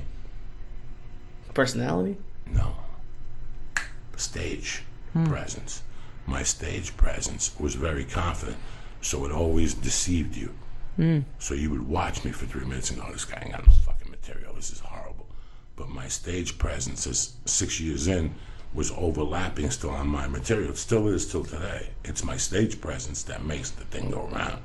They don't even know what the fuck I'm saying. They don't even give a fuck. But don't you find? I find that the best comedians it is about the audience wanting to spend time with Joey. It's not about the cleverness. At least I've never loved guys that have clever fucking jokes. I know Mitch Hedberg, you mentioned him. I get it. I know why people loved him. I get it. But to me, it doesn't tickle my cooch. You know, it doesn't like grab me by the nuts unless you're tell me the truth, motherfucker. And when a man doesn't talk about his dick on stage, I think he's full of shit. I don't fucking trust a guy that doesn't talk about jerking off or sex or anything. Like, you know what I mean? Like, you know those comics that just talk about like, oh, the cookies and I got cookie, and you're like, what the fuck are you talking about? Why don't you talk about why you're so dark? There's a reason you're on stage. There's a reason something's wrong with you, right? Don't give me this like Seinfeld. I know everyone's supposed to bow down, but I didn't get it. I didn't get it. I got Seinfeld, and I understood where he was coming from. Was he the comic I looked at to emulate when I got into comedy? No, but I got him. But I understand that. I know why. And I liked him. I liked him. I paid to see Seinfeld. Really? He took this fucking hot Korean chick. But it makes me mad because I'm like, tell me how you really feel. I want to know your dirty secrets. I want to know who you are. I wouldn't talk about cocaine on stage like I got to the Comedy Store. 7 years in. Yeah. Was where I got my legs to talk about cocaine. That's a good place to start with that. Yeah, that's where I talked about cocaine on stage the first time. It was at the Comedy Store. You don't have those legs in the very beginning. No. And then you got on Real World. So what happened was I did that in college, 1999 or 90. Sorry, no. Where was college? 98. I barely got into school at the University of San Francisco. No, don't you know it? Yeah. And I got into school barely by the skin of my teeth. I barely got an 800 on the SAT. And I get in. I study philosophy. Anyway, I stayed a year abroad in England, and I came back, and I was desperate to get the fuck out of the country again. And I saw a flyer for The Real World, like, come audition for this show. And I ended up getting, you just keep coming back and back, and they interview you. And then, and they're like, we want you to do road rules instead. And I was like, do I get to travel? Great. Because I was living in a closet in San Francisco with like 5 other roommates. I was so broke. I had no money, and I just want to get the fuck out and travel. And here's a secret to getting on a reality show. If anybody's listening, this is the fucking ultimate secret. In your final interview, you have to cry. You fucking have to cry. And I knew it because they brought in the psychologist lady, and she was like, tell me about your mother. And you don't like your mom. You don't tell me about your sister that did meth and this and that. And I was like, oh, this bitch wants me to cry. And I fucking totally did. I just started crying. I was like, oh, I'm on the road rules now. And then I got it, and it was great. And I took a semester off of college to do the show. We went to Australia for 2 months. And it was innocent. It was an innocent time for reality shows. It's not like it is now where these fucking assholes are lighting themselves on fire and, for a fucking free bicycle. Like, they asked me to do a challenge when I was 28 or something. I'm like, what? Why would I can buy things now. I don't need to fucking light myself on fire. They still do that show. I didn't realize it. Which one? I hate it. It's a challenge. It's with all the people from Real World. And I used to watch it when I was in middle school and high school because it's been on for like 20-something years. Yeah. Close to that. And there's these people who do like physical challenges. Oh my God. Like there's a guy CT from Boston. When I grew up in Boston, I thought he was the coolest guy ever. I find out 10 years later that he's still doing these ridiculous events to win like $20,000. Yeah, it's just, it doesn't have the same spirit of the show because there's this woman, Mary Ellis Bunham of Bunham Murray, who was the creator of the show, and she came from a soap opera background. So she would cast people that were really interesting and dynamic and actually had lives, and then they would, come together. But then they just started, when she passed away, John Murray just hired like a bunch of hot retards. Like, it was always like, we're just going to hook up in the hot tub and get wasted. And that's, I think, why the shows got worse and worse. Like, I don't even watch The Real World. Is it on anymore? I don't know that. I loved it, and I watched it I love reality shows. Like, I fucking watch the worst shows. I love them. Yeah. But it really bums me out. They're voting people off and all that mean-spirited shit. That's not how it started.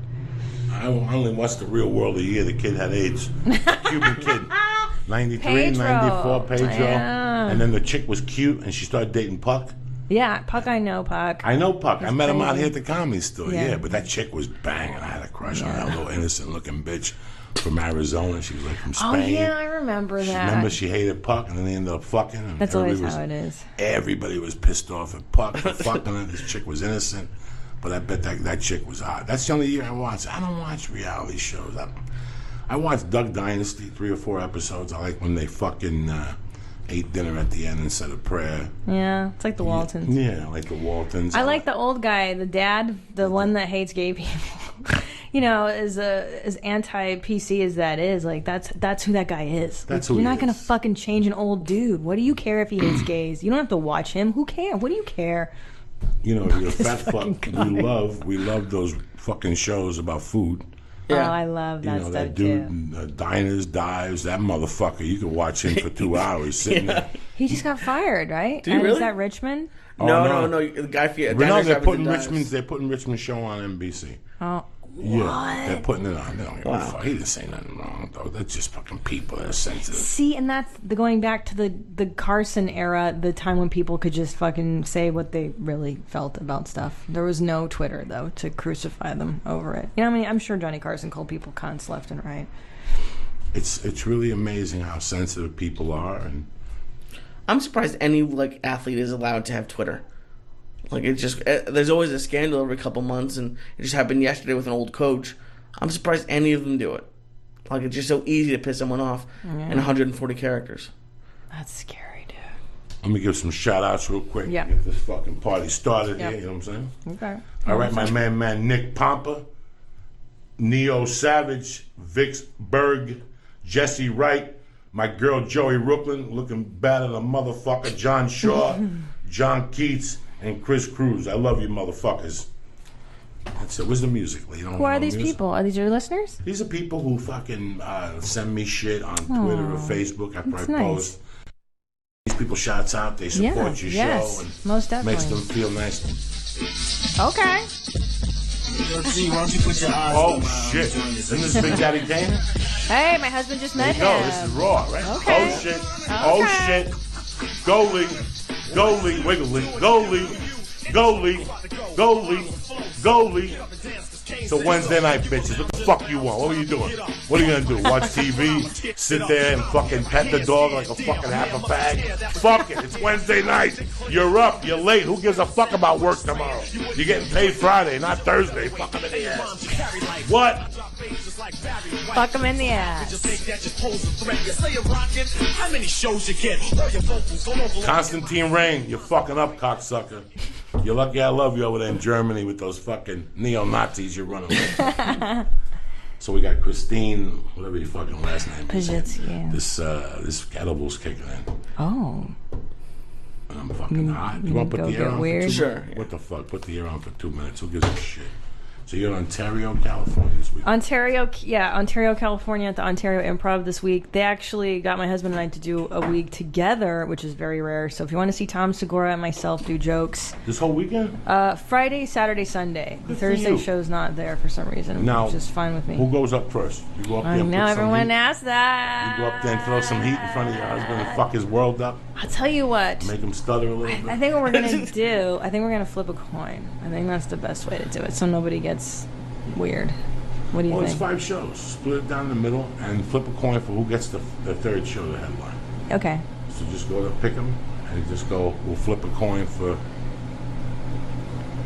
For Sunday. Sunday. Sunday sucks. Yeah. Sunday. That's the one that bothers me. Is Me Sunday. too. It is the Lord's Day. You should be It home. irritates the shit out of me. If I'm home, I don't mind working on Ontario. You just fucking gotta drive 80 miles. But Yeah. Sunday's the day that it just irritates the fuck out of me because I don't want to fly Monday morning. It's the worst. The Dude. last thing you ever want to do in this lifetime is fly Monday morning. Monday mornings are just confusion. You know, Monday and Tuesday morning is still fucked up. Didn't they blow up the World Trade Center on a Tuesday? Probably, I think so. Mondays and Tuesdays. I don't like. I had a drug dealer friend. He used to always go, "Don't no hagan algo más que te complica." That means don't do shit on Tuesday because you complicate yourself. When I was a That's kid, true. in '83, he told me that quote. So I would never make a move on a Tuesday. I Okay. would always say, "I'm coming to pick the coke up." Oh. And I'll go. I'll be there tomorrow. Not on Tuesday. You won't. I don't do deals on Tuesdays. Can we ask you? I've been dying to ask you this stuff. How much more time do we have? I don't know if we want to. We don't give a fuck. Okay. Do it. What? What was your childhood like? Like, who the hell? Who is Joey Diaz? Where did you come from? How are you like this? To be a really good comic, to do anything in your life, you have to have a point of you don't give a fuck. Yeah. You don't give a fuck. This was not who I was when I was 12. I was very anal. My family was like this. My mother was a very I don't give a fuck situation. You know what I'm saying? Like my mom would buy a first class ticket on a plane and she'd take a bottle out and mix her own drinks. And if you looked at it, she'd go, bitch, my money's as green as yours. Get the fuck around, turn around, mind your fucking business. And I would sit there looking straight ahead in this chair. I mean, she caused problems everywhere. But that was her mentality. She was a spick. Yeah. This is my fucking money. Fuck you. You know, don't look at me. Right away, they want to judge. Everyone wants to fucking judge you, you know? No, what's her... Was she an immigrant or... Yeah, she was an immigrant. So okay. That mentality was in my house growing up. I just didn't appreciate it. I didn't like it. I didn't care for it. Yeah. I did everything I could to run away from the guanimo mentality of men. The possession, the jealousy, the control. I'm still semi-controlling, but that other shit that comes with it, I erase that. I still have the rage. It's in my blood. That fucking Cuban, that Spanish blood is still in your heart, you know? So what I did was, when my mother died, I had a do or die situation. How old were you when she passed? 15, 16. So I had a do or die situation, okay? It was a sink or swim situation. Either my attitude was going to change. 5 years ago, I told you it was when I became a man. No, it wasn't. It was when I became a scared little boy. Yeah. You know, that's why I got into drugs. That's why I stole. That's why I sold drugs. That's why I did 10 million bad things at that age for like 6 or 7 years until I finally got arrested. And I did a bunch of bad more shit after I came out. I just paid my sins and, you know, I cut a deal and that was it. You know, I cut a deal with myself. But I met this family, the Runnies, and Mike Runny is a guy I still talk to. I talked to him Saturday, and he was pissed off because he had to work Saturday night, and he was a manager at a fucking whatever. But it was weird. His mentality was like I was raised, and he was one of the only person in his house that had that I don't give a fuck mentality. Say one more word, and I'll put you through that fucking wall. Fuck him tomorrow. Go down there tomorrow and be the best you can. You know, he had that craziness, and that's what took over, and I lost that for a while. Rogan always discusses that when he first met me, I wasn't funny. He goes, you were the last thing but funny. Really? And he goes, and then one day the fucking switch turned on. And it was the day that I knew I wasn't going to Montreal. I knew I wasn't going to get APA or CAA or 3 Arts to go. Oh my God, he's brilliant. Brilliant, Yeah. brilliant, brilliant. I knew all these things. Yeah. You know, the Laugh Factory didn't make me a regular. Yeah. There was just, you know, I didn't get invited to a lot of things, so I knew what my demeanor was. So I said, if you're not going to like me, I might as well do this my motherfucking way. Yep. And that I did that for a while. Like even though I was coked up and I was a little scared, moments of balls would come out. Like when I got the longest yard, when I sent the envelope in for Spider-Man 2, when I told the guy on the Hardee's commercial to go fuck himself because there was no brake on the truck and he thought it was me and he yelled at me and I told him, don't fucking yell at me, cocksucker. And the whole crew stopped because he was like an international director. You don't say that shit to me. That was 2009. And those were the things that I was like, that's it. This Hollywood shit is ending now. Like after I went off on Jeff Valdez at that Marilyn Martinez's, that was it. When I walked to my car, I remember looking at Dice and Johnny Sanchez's face as I walked out the comedy store and they saw something. And I'm like, that's the guy I used to be. That's the guy I want to come back. I was raised with a mentality that my little daughter's smacking. For some reason, she's at that age. She pets the cats and they become smacks. The other day, she kept twisting my face at the park and I had to yell at her. And today, she hit my wife. My wife didn't say nothing and I attacked it. That's the Diaz. That's the Valdez mentality. My mentality is stop these motherfuckers the way they should have stopped Hitler in Munich. Right. If they would have stopped Hitler, if I say to you, hey, Christine, your tits are banging today. Right. If you don't say, listen, you spick fat motherfucker. Right, go fuck how about yourself. I go fuck your dick up in the ass? Yeah, and how about I call your fucking wife, you fat motherfucker? Yeah. If you don't say that, if you don't say that, Yeah. you're done. I'm gonna I eat know. you alive. Because you I'm got to gonna push eat back you on alive these in this assholes. society. Yeah, I In know. today's society, if you're a woman, this is what I'm gonna teach my wife, my daughter. worst. This is what my wife knows. You know, when I was a kid, I dated this girl, and she was kind of a fucking whore. But she had good pussy. I ate her pussy. She sucked tremendous dick. She let me put coke rocks in her ass. And this was way back in '84. people were just starting to put Coke rocks in people's assholes, and she let me pioneer that fantasy I had just to see the Coke rock melt in your assholes tremendously. It's like a fucking, when you put a spoon in when you put a drug in a spoon, you put that lighter on there, it just dissolves. Same way, because the pussy's moist. Once that cocaine hits it, Is that good for her? Does she get high? I'm assuming. that don't do with me. I don't give a fuck about her. I want some on my Yeah. tongue. I want to Okay. tell people I ate some Coke with fucking There you rocks go. on it. You know what I'm saying? Yeah. What was my point? Anybody know my point? Of being a Oh. woman with your daughter. Grabbing your nuts. So, the point being that I was with her at a bar one night in 1980, in summer, like July of 83, 84, like 30 years ago. We were at a bar one night, and I went to the bathroom to do a bump. And when I came back, there was a dude there dripped from head to toe with booze on him. Like saying, you're crazy. And she's like, next time I tell you the seat is taken, go fuck yourself. You follow me? That was a girl from the neighborhood. When I went to the bathroom, some guy thought he was cute and tried to sit down next to him. She told him no, the guy didn't care. She threw his fucking drink in his face. That's hysterical. That's old school shit. Wow. I moved here with Carol, dirty fucking horse stripper. I took it down to the Improv. I got up to go to bed, and I come back, Jackie Flynn sitting next to her, and they're talking. Jackie, get up. That's the first time I met Jackie Flynn. Get up. What? You don't know. Don't make me get this fucking chair and hit you with it 8 fucking times. That was my first meeting ever with like Jackie Flynn when they all ran together. White, Steve White, they were all managed by that same manager at the Improv, 1997. I shouldn't have had to say that to that fucking guy. Do you follow what I'm saying? Right, yeah. A real woman, that's a woman. That girl in Jersey, I was 21 at the time, and she threw the glass at the fucking dude, that's a woman. Don't say anything. But now in society, oh my God, is that mind your know. what the fuck? The fuck are you know. talking about? The other day it happened at Marie ETC. We were sitting there, that creepy dude that's always there, making believe he's a writer. Yeah. Some chick came with a book, and she took it out, and the guy's like, "What book are you reading?" That's Gentile shit. That's Sherman Oaks type shit. You know.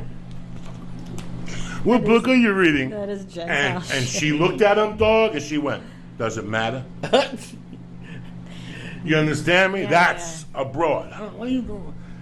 It's Shakespeare, and then the guy gets up and comes Oh, over. fuck I read it all one. that. Get the fuck out of here. You know what I learned? I just did this show with Marlon Wayans it's called Funniest Wins on TBS, and I hung out with a lot of black people filming it, and I learned. Who was telling me? One of the black comics, this dude was like, white girls are so different than black girls because a black woman won't fucking talk to you if she's not really interested in you. You know what I'm saying? Like, a white woman will talk to you even if she's not interested in you sexually. A black girl will be like, get the fuck out of my face. And I'm like, God, I kind of like that. I think I should adopt that. I mean, I'm pretty much dismissive in public of other people, you know, just because I don't want dudes talking to me. But I really like that. I really respect that. You know what I'm saying? I really The admire guys that. have to act like that. That's how we act like as a man. Yeah. I pull you aside. I don't have to be a fucking gorilla. I go, Lee, do me a favor. You ever say that to me again, I'm going to smack you in the face. And then I put my hand out. And we shake hands. And we have an understanding. Yeah. And if you want to be cute again, I'm going to smack you in the fucking mouth. Now you know. I warned you. That's how I grew up. I grew up with guys that go, can I talk to you for a second? Listen, before you made that comment, the next time that happens, we're going to box as men, okay? And you look, I couldn't believe a man would say that to me. It's And crazy. he puts his hand out, and you put your hand. Now we know where we fucking stand. That's the school of mine I'm from. Say that to one of these fucking faggot Gentiles in Hollywood at the parlor with Jay Davis. Say one to one of these fucking faggy fucking comics that, you know, Hipsters. hipsters, you know. Alternative. And that's how men talk. Yeah. That's how men talk. I have my sights on a few comics that when I see them, I'm going to pull them aside and go, can I talk to you for a second? There was a certain day I saw you, but there was people there and you made that remark. What did you mean by that? I've always been a gentleman to you. It insulted me. Were you trying to be cute? And from that reaction right there, my hand stays right here. Because if it's a fucked up reaction, the salami comes right up and smacks them. Salami. And right there, when you're telling somebody that, when they don't expect to see it, their body they don't even know what the fuck's going on. Because that's how I was raised. I talked to you. Yeah. When you told me about that, when I got the call from Red Band that you were drinking, I called you like a man. I said, you're my brother. I don't care how you live your life, but you can't do that here. Yeah. You can't drink and drive here. It's 2013. How retarded are you? You get a DUI. Right. Do I smack you now, or do I throw you under the fucking jail and stick 10 black dicks up your ass? I wish I had like like a fucking spitball. Yeah. That connected big black dead dicks that a they great shot. idea. And he just shot them at people. And a dick would come at him and just fucking hit him in the I face. love it. We gotta fucking get an inventor out there on Twitter. Now- We got like big black dicks to shoot them at people. I'm sorry. Where was your father? My father died when I was 3. Shit. So you're basically orphaned by I the age orphaned of at 15. And after that, I had no parental. I ran my own shit. You're kidding. So nobody raised you. I moved in with a friend's family. I stayed there for a year and a half. Then I moved in for another friend's family. Stayed there for a year and a half, and that was it. Once so I've been a nomad since September of '82. I have been solo, and I was 18 years old. Jesus. Paying my own bills, no clothes, apartment, shoes. I got a little help, and everything else I robbed. I got jobs to fill in the fucking gaps. Mm-hmm. But, this was and God threw me a fucking bone and threw comedy in my life. Something, when you have nothing to lose, you gotta try everything. Yes. Got nothing to absolutely. lose, guys. Gotta try everything. Well, who the fuck are you? So I got And into hustle. this. You hustled. It sounds like you learned how to hustle and care for yourself very Well, this quickly. is, You do what you got to do, Yeah, right? If you're not hustling, you're gonna I know. die. I know. And in today's society, you gotta hustle. There's no jobs. There's no jobs. We're gonna sit at No. home and go, "There's no job." Nah. You gotta go out there and put 2 and 2 together. You gotta invent a combination. You gotta buy those wipes from. You gotta invent the black dick paper. No, you gotta get That's the Dollar Shave right. Club. Oh. Gotta get One Dollar with Shave. Charlie's? Get Those are going. great. Have you used them? What? Yeah. Tremendous. They're like a Did you nice use them on your vagina or on No, your asshole? on my asshole. Now here's my problem. Maybe you guys can help me with it. When I take a shit, not all the time, but a lot of the times now, I have to go straight to the shower after the shit because there's so much cleanup. Tremendous. Like it's a never-ending wipe, and sometimes I wipe, and then later on the day I'll go back and there's still brown there, and I don't know like what's wrong with my butthole. That happens to me. And your asshole gets itchy as fuck. Yeah. It always You could be in happens a to me right before I go to bed. Oh. And I jump in the shower. Oh. Today, God damn it. today I had an itchy asshole like a motherfucker. I gotta sneak into the bathroom, pull my pants Oh, down, get boy. toilet paper, Oh. stick toilet paper on my ass, and a big brown spots on the toilet paper. I'm 50 Ah. fucking years old. That's why I have the warm up Charlie's. I keep it on It top Yeah, of the toilet. no, when I won't. Those are good. I'd wipe my ass, and then I Yeah. dry it with the fucking whatever, and you stick that finger deep in there, you get the barnacles. You're beautiful, Yeah. you're brand new. Wow, it's like your shit don't stop. And like it I leaks. know. The heat makes and once it's hot out and that shit touches your asshole with that salty sweat. Yeah. Oh, Leaky reminds me butt. of Roots when they're fucking in the boat sweating and dying and smelling. Right. Because an asshole with salt on it and fucking sweat, that sweaty salt. Yeah. Plus the fucking shit, the shit burns. Like, Yeah. So that's That's why No. every time I'm you're sorry like, about this, people, but let's discuss it. that's Get why out of it. every time you're like, you have to lick a girl's asshole, you have to let a girl lick your asshole. I'm like, that it No, can never no, be no, ever no. clean enough. No, Well, no. but I'm not nobody's- going to tell a girl to lick my asshole. I got a Nobody's- peanut. I go no. into the. Guess what they had in Nobody's Vegas this licking week? your guys' asshole. Wait, but guess what was that? Vegas this week on my Who? hotel room. What? A fucking bidet. I want And a bidet. I used it, want and I used it one. right away. Let me tell you something. That's Right the away. best. I'm going to get a bidet company to fucking sponsor a podcast because I could sell those. If somebody Me installs them for too. $9.95 plus a plumber, Oh, yeah. you guys have no idea the difference of a day. They're doing it over in Japan, where you take a shit and it washes your ass automatically. That's great. Before the shit even hits the water. And that's what it is. 1,000 little guns with water. This was and I had a bidet in Jersey, in my mother's house. In that house, we had Yeah. a bidet. And I would take a shit and turn the bidet on, but if you turn it on too fast, it It hits you in goes the up face. too fast. Yeah. Now, does your wife? Is she aware of your bowel movements and your like? Do you have an open door policy when you take a shit, or is it closed door?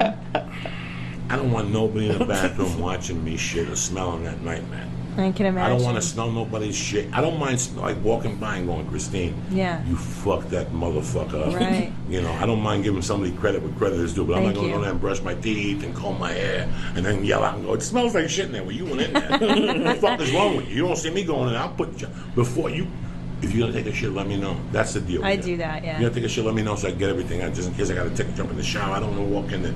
But there's a lot of times she jumps in the shower at 8:30, and from 8:40 to about 8:52, that's my prime asshole That's your opening time? up. That's Always. coffee. That's coffee. That's Yes, the fruit, and that's the yes. breakfast. After that piece of wheat bread, my asshole's singing, Jack, Mm-hmm. like a doctor. And I go in and I fuck it up, and I like when it just falls out, like it's like limbs, like it's like arms falling out of your asshole, and you can hear them hitting the bah bah. And I like when they you fill it up, and then it hits the metal, and it just sits there like 18 Vietnamese vets laying on top of each other, and the shit all over, like going this way and cross way. Then you flush it, and the shit don't go down, so you gotta get toilet paper and push it down. Nope, not my experience. I can't even imagine the dumps you take. Oh my god. Are they bigger than your head? I can't. What do Sometimes you I look at them and I'll count out 4 feet of shit really in 12-inch intervals. No, I took a 4 of picture. I those? took one. How big was the question mark? Oh shit? God, you tweeted Wait, it. that one on Twitter. I saw that that one. had I to think be- I congratulated you. That had to be 30 inches. That Yes. monster. Wow. And before that, it was like a 12-incher and an 18-incher that I flushed. Yeah. Wiped a little bit and then sat back down. And when that one came out, I was like, damn, what the fuck have I been eating? Now, do you fart in front of your wife? Oh, yeah. And she farts in front of me, too. Good. I'll fart That's anyway. real love. I don't give a fuck. I was farting up on the plane back from Vegas last weekend. and the plane was empty, but right Yeah. away these douchebags want to sit around. So, all right, I'll give it to you. I'll give it to you. Plane farts are the best because the sound of the engine camouflages anything, and it could be anybody. It could be you, could be the girl next to you who farted. Who knows? The best person I've ever killed with farts on a plane is Joe Rogan. I have destroyed him to the point where I've woken him up and he's looked at me like half asleep. Like, dog, what the fuck is that? And he'll put his shirt on. Yeah. He wrote a blog about one time where I farted on a plane. And he goes, he awoke to the smell while Antonio Banderas was teaching black kids how to dance. I fucking liked my ass off. I've woken him up from fucking... Wow. Because we got to catch that 6 a.m. flight. I got 2 breakfasts in me already. By 8:30, my asshole's on fire. My bad. And I'm not big for taking a shit. Let me ask you this real quick. ahead. I'd like to change the subject. So you go into a town. Mm-hmm. You go to San Francisco. You get there Thursday. Mm-hmm. Friday, Saturday, Sunday. You come back Sunday morning. Mm-hmm. Now, while you're in San Francisco, you shit, correct? Mm-hmm. Oh, you yeah. shit once, you shit twice. But as soon as, this is my thing. Like, Yeah. I'll shit. Like, I shit in Vegas this week. I was there a day and a half. I shit 2 times, 3 Yeah. times. When I take a shower, when I come home, unpack, throw my clothes in the hamper, put the suitcase away, put up the sleep apnea machine. When I'm putting the sleep apnea machine, like my stomach is already hurting. I do the same thing every time I come home. That's why I don't take auditions after a flight, nothing. You can't. It's You're not going wrecked. to work for me. You're just wrecked. It's not going to work for me. Yeah. I do the same thing. I walk in my room, my wife knows. I go in my room, I take the clothes out, put the suitcase away, I get naked. I go on the computer, make sure there's no late stuff. Then I get naked and I take a shit that even, let's say I wake up that morning, it's like my asshole holds it back. It's like in these hotel rooms, my asshole thinks it's being watched. So he just drops like an 18-incher here, a 14-incher there, a 10 here. I'll drop a couple 3s, but that's it. But when I get home, my ass knows It it's knows. home. Yeah. So I will take a shit that is so 40, 50 inches. And that's the one that baffles me because I'm like, my intestines have been holding back. It feels like they've been cheating you. But and it even Yeah. comes out. It even comes out still. Yeah. Like a lasso. It comes out like with the intestine thing carved into them. It's disgusting. Lee. Now, I have the opposite experience. When I'm in the hotel rooms, I find myself being freer. I shit more. It's road ass, too, because I'll make bad decisions with my food.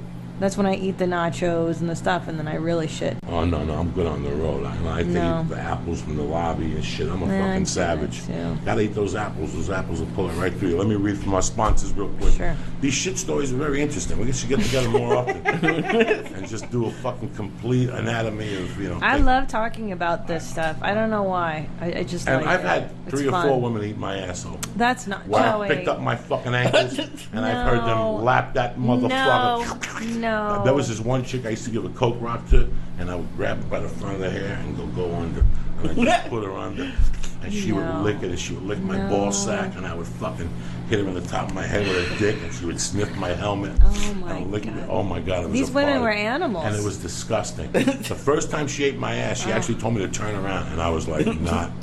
In a million fucking years. Tell me what's on your mind. She's like, I like eating guys' assholes. Oh, my I said, let me life. go wash it, and I washed my ass. I washed everything. I took a shower. You just don't go in the bathroom, wash your ass, don't come out. And I couldn't believe it. That's the first time somebody did it to me. Well, you washed it. I didn't know that you were washing beforehand, so that's Yeah, fine. I'm very decent. That's No, fine. I Oh, wouldn't- I didn't know if you would go like all day and then at the end of the day, like that's fucking cruel. I won't even That's stab cruel. my wife if I'm not clean completely. I gotta take a shower. I'm the same way. And I gotta watch her take a shower. Like You gotta watch her. sometimes I'll tell her, don't wash your monkey tonight. I want that original. Oh my! I want that Get original. your life, Joey I don't Diaz. want the crispy. I want the original. You like original flavors, yeah. Yeah, I like want a that. one day of flavoring, or do you like how much Couple flavor? hours. A night. Like let's say you wash your pussy at 10 at night. You go to bed. Okay. It's perfect. At about 6:30, if you got a nice woman, her pH balance is good. That pussy is perfect at fucking 6:30. You just take that thing off, open it up, and it's ready for you. It's got a little mist on it, a little dew. No problem. You snip that motherfucker out. Unbelievable. What? I've known you for 3 years. The fact that you said and no pH balance, like I would he's a never. connoisseur. Who the fuck do you think you're dealing with? Yeah. You think you're dealing with some fucking kid at the deli with a hat with a propeller on top? Oh my God. You with mad fucking flavor here, dog. But you didn't wash your ass every time she ate. your Every ass. fucking time. Oh. That's disgusting. That's a That's still gentleman. not You should clean be enough. washing your ass 3 times a day just in case you bump into somebody go. who wants to eat your ass. What if you walk out right now and there's a chick that's hot in house? She goes, "Are you busy right now? For $20, I will swallow your I will take every pubic hair out of your asshole and suck each pore out. That's how much I roll. What would you do?" "No, I'm not." "No, you're gonna go fuck. You're gonna be embarrassed. You're a decent Jewish kid. You're not gonna say suck my ass. I haven't showered since the fucking. Did you shower after the gym today?" Yes. Okay, because Yeah, gotta you shower. got to. Because that fucking ass mixes with the sweat. It's a different dimension. I can't even imagine what your butthole is like. Listen Joey. to me. can't- I wash try not to myself think- before I go to the gym. Okay. That's how decent I am. I take a shower before I go Okay. to jiu-jitsu. I don't ever want to insult somebody with my body odor. Your breath, your fucking ears, there's nothing you can do. You know what I'm saying? I want the same respect towards me. You know, you brush Yeah. your teeth, you use the Listerine, you do the best you can. You're still gonna have nicotine or whatever the fuck you smoke, reefer or some ass on your breath. Yeah. But you know, you gotta respect your body and respect other fucking people. I know I can't have you coming into my airspace smelling like a fucking goat. You're I just just tell fucking you? offensive. You're offending everybody, man. Tommy and I were in TGI Fridays in Hartford, Connecticut this week, and the waitress had the worst BO of anybody I'd ever smelled. She would walk away, and then it was like a 3-second countdown, and then it would just hit us. And I was eating some broccoli cheddar soup, and I was like, oh, I couldn't even finish it. It was disgusting. The theory, I think it was the uniblem was old. You know, maybe she didn't probably wash working as it. double TGIF, that broccoli cheese soup might have been old. Don't blame it on the waitress. I I'm a know. fat dude, and I know at times. But you don't especially smell. When I was doing blow, I had a little wang to me. I didn't notice it till the end. You get little pockets in your fat. That's what some heavy She was duty skinny. stuff. Skinny young girl. Oh yeah, you Pretty. know, but you know these fucking Gentiles, they're animals. They Yeah. want to save on soap and shit. That's gotta true. wash your pussy. You gotta wash. If you're a woman, you gotta wash. You gotta wash your Gotta pussy. wash that and You I don't gotta. Listen, I like a pussy when a girl runs. Like I like a Yeah. little sweaty monkey. Like there used to be a girl in the YMCA that would work out with no undies on because you would see the clit fucking get wet. Like you would see the stripe from her pussy from the inside. She would sweat from the inside, and her armpits. She was beautiful. She had long hair under her armpits. She didn't shave her armpits. That's disgusting. I didn't know if she wear deodorant or not, but I saw the pussy sweating, and Wow. that turned me on. I sat there like fucking drooling, like I like to taste that with some hair. Like it's got to have hair. 'Cause that Are gives you it- classic flavors like that? Like yeah, you like I want it to hair? have a little hair. The hair gives it the Greek salad effect. Gives it that fucking. You must have something that smells like an onion. It smells like that onion. I like Yeah. that little light little onion. tang. Like, just a little light onion. Once it gets too oniony, right above the clit where the mat, where it looks like a fucking pug's head. You know, right there, where sometimes it looks like what's that dog that's got a crinkle forehead? A pug. If she's got a good clit, it squishes up like You know, it's been punched. this is like listening to 7th grade boys. This is the best. This is just like junior high school. I like nuts when they're clean. I love when Tommy has fresh, Sure, who wants fresh dirty fucking nuts. nuts? Are the best. Sure, sure. Fresh You junk. know we're family here. Yeah, go ahead. I did something yesterday morning. I got up, took a shower, I ate breakfast, and I did something. Oh! I did a walk with the baby, and when I got back, it was hot. So before acupuncture, I said, let me take a fucking shower. That's the least I could do for Dr. Amy. That's my Jew girl. I took a shower, I put the coconut scrub so you smell like something. And you got to take off your shirt. I like that, I too. go in, I took the shirt off. When I got in, it was 2 o'clock. Last night was 11:30, quarter to 12. I was drinking coffee. I was writing. I go, you know what? I took a shower at 1. I took a shower at 1. It's 11:30, quarter to 12. I'm not going to hit the bed dirty. And I took my clothes off, took my t-shirt off, and I walked to the shower naked with my little flip-flops on and shit, you know? And when I got to the shower, I had an itch in my nutsack, and I picked my leg up, and what I felt wasn't sweat. It's that it's like Spam, the spray shit mixed with like, it was thick. And I remember, like, I grabbed some of it, and I even smelled, and it was tremendous. I mean, for me, it had that man. It smelled like bacon when it's boar. You ever get bacon, but it's really boar? That's what. And I was like, fucking 10 hours without taking a shower and not exercising. Yeah. And this is what came out of my nutsack. My asshole was clean. That was shiny, sparkle. I hadn't taken a shit. My asshole was MIA. Yeah. There was nothing there. But just this, grab this right here. Sure. It was like I could feel the humidity. God. Like a sack of... Oh, God. I could have put it on a pan and they could have cooked an egg on it and nobody would have known. Oh, my God. You would have ate a ball sack I'm fucking never egg. eating eggs at your house. I tell you, I don't get skeeved out easily. That You want the truth. That was But far. no. But I don't understand. What if I would have taken a shower from 8 in the morning? Now, most of these fucking babushas walk around. Yeah. Because most of these fucking Gentiles leave the house at 7.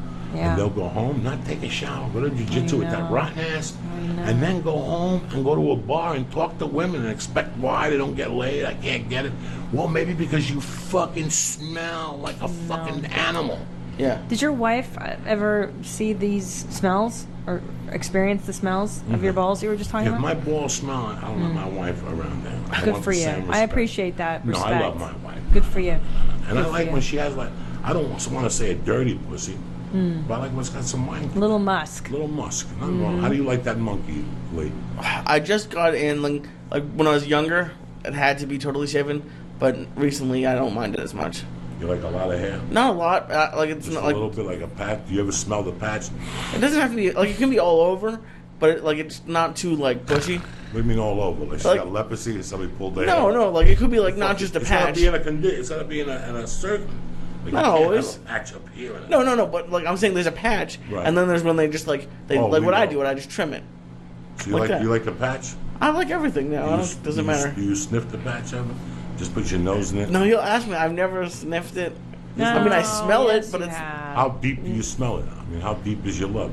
I don't know. You get How in there, deep is your love is your love of your something? snatch? Smell it. I mean, Get in that mother- or you just smell the aroma and lick it and don't smell it. No, No, I when mean- you're licking it, you gotta smell Yeah, it. you smell it, Yeah. but I don't go in there just for the purpose of smelling it.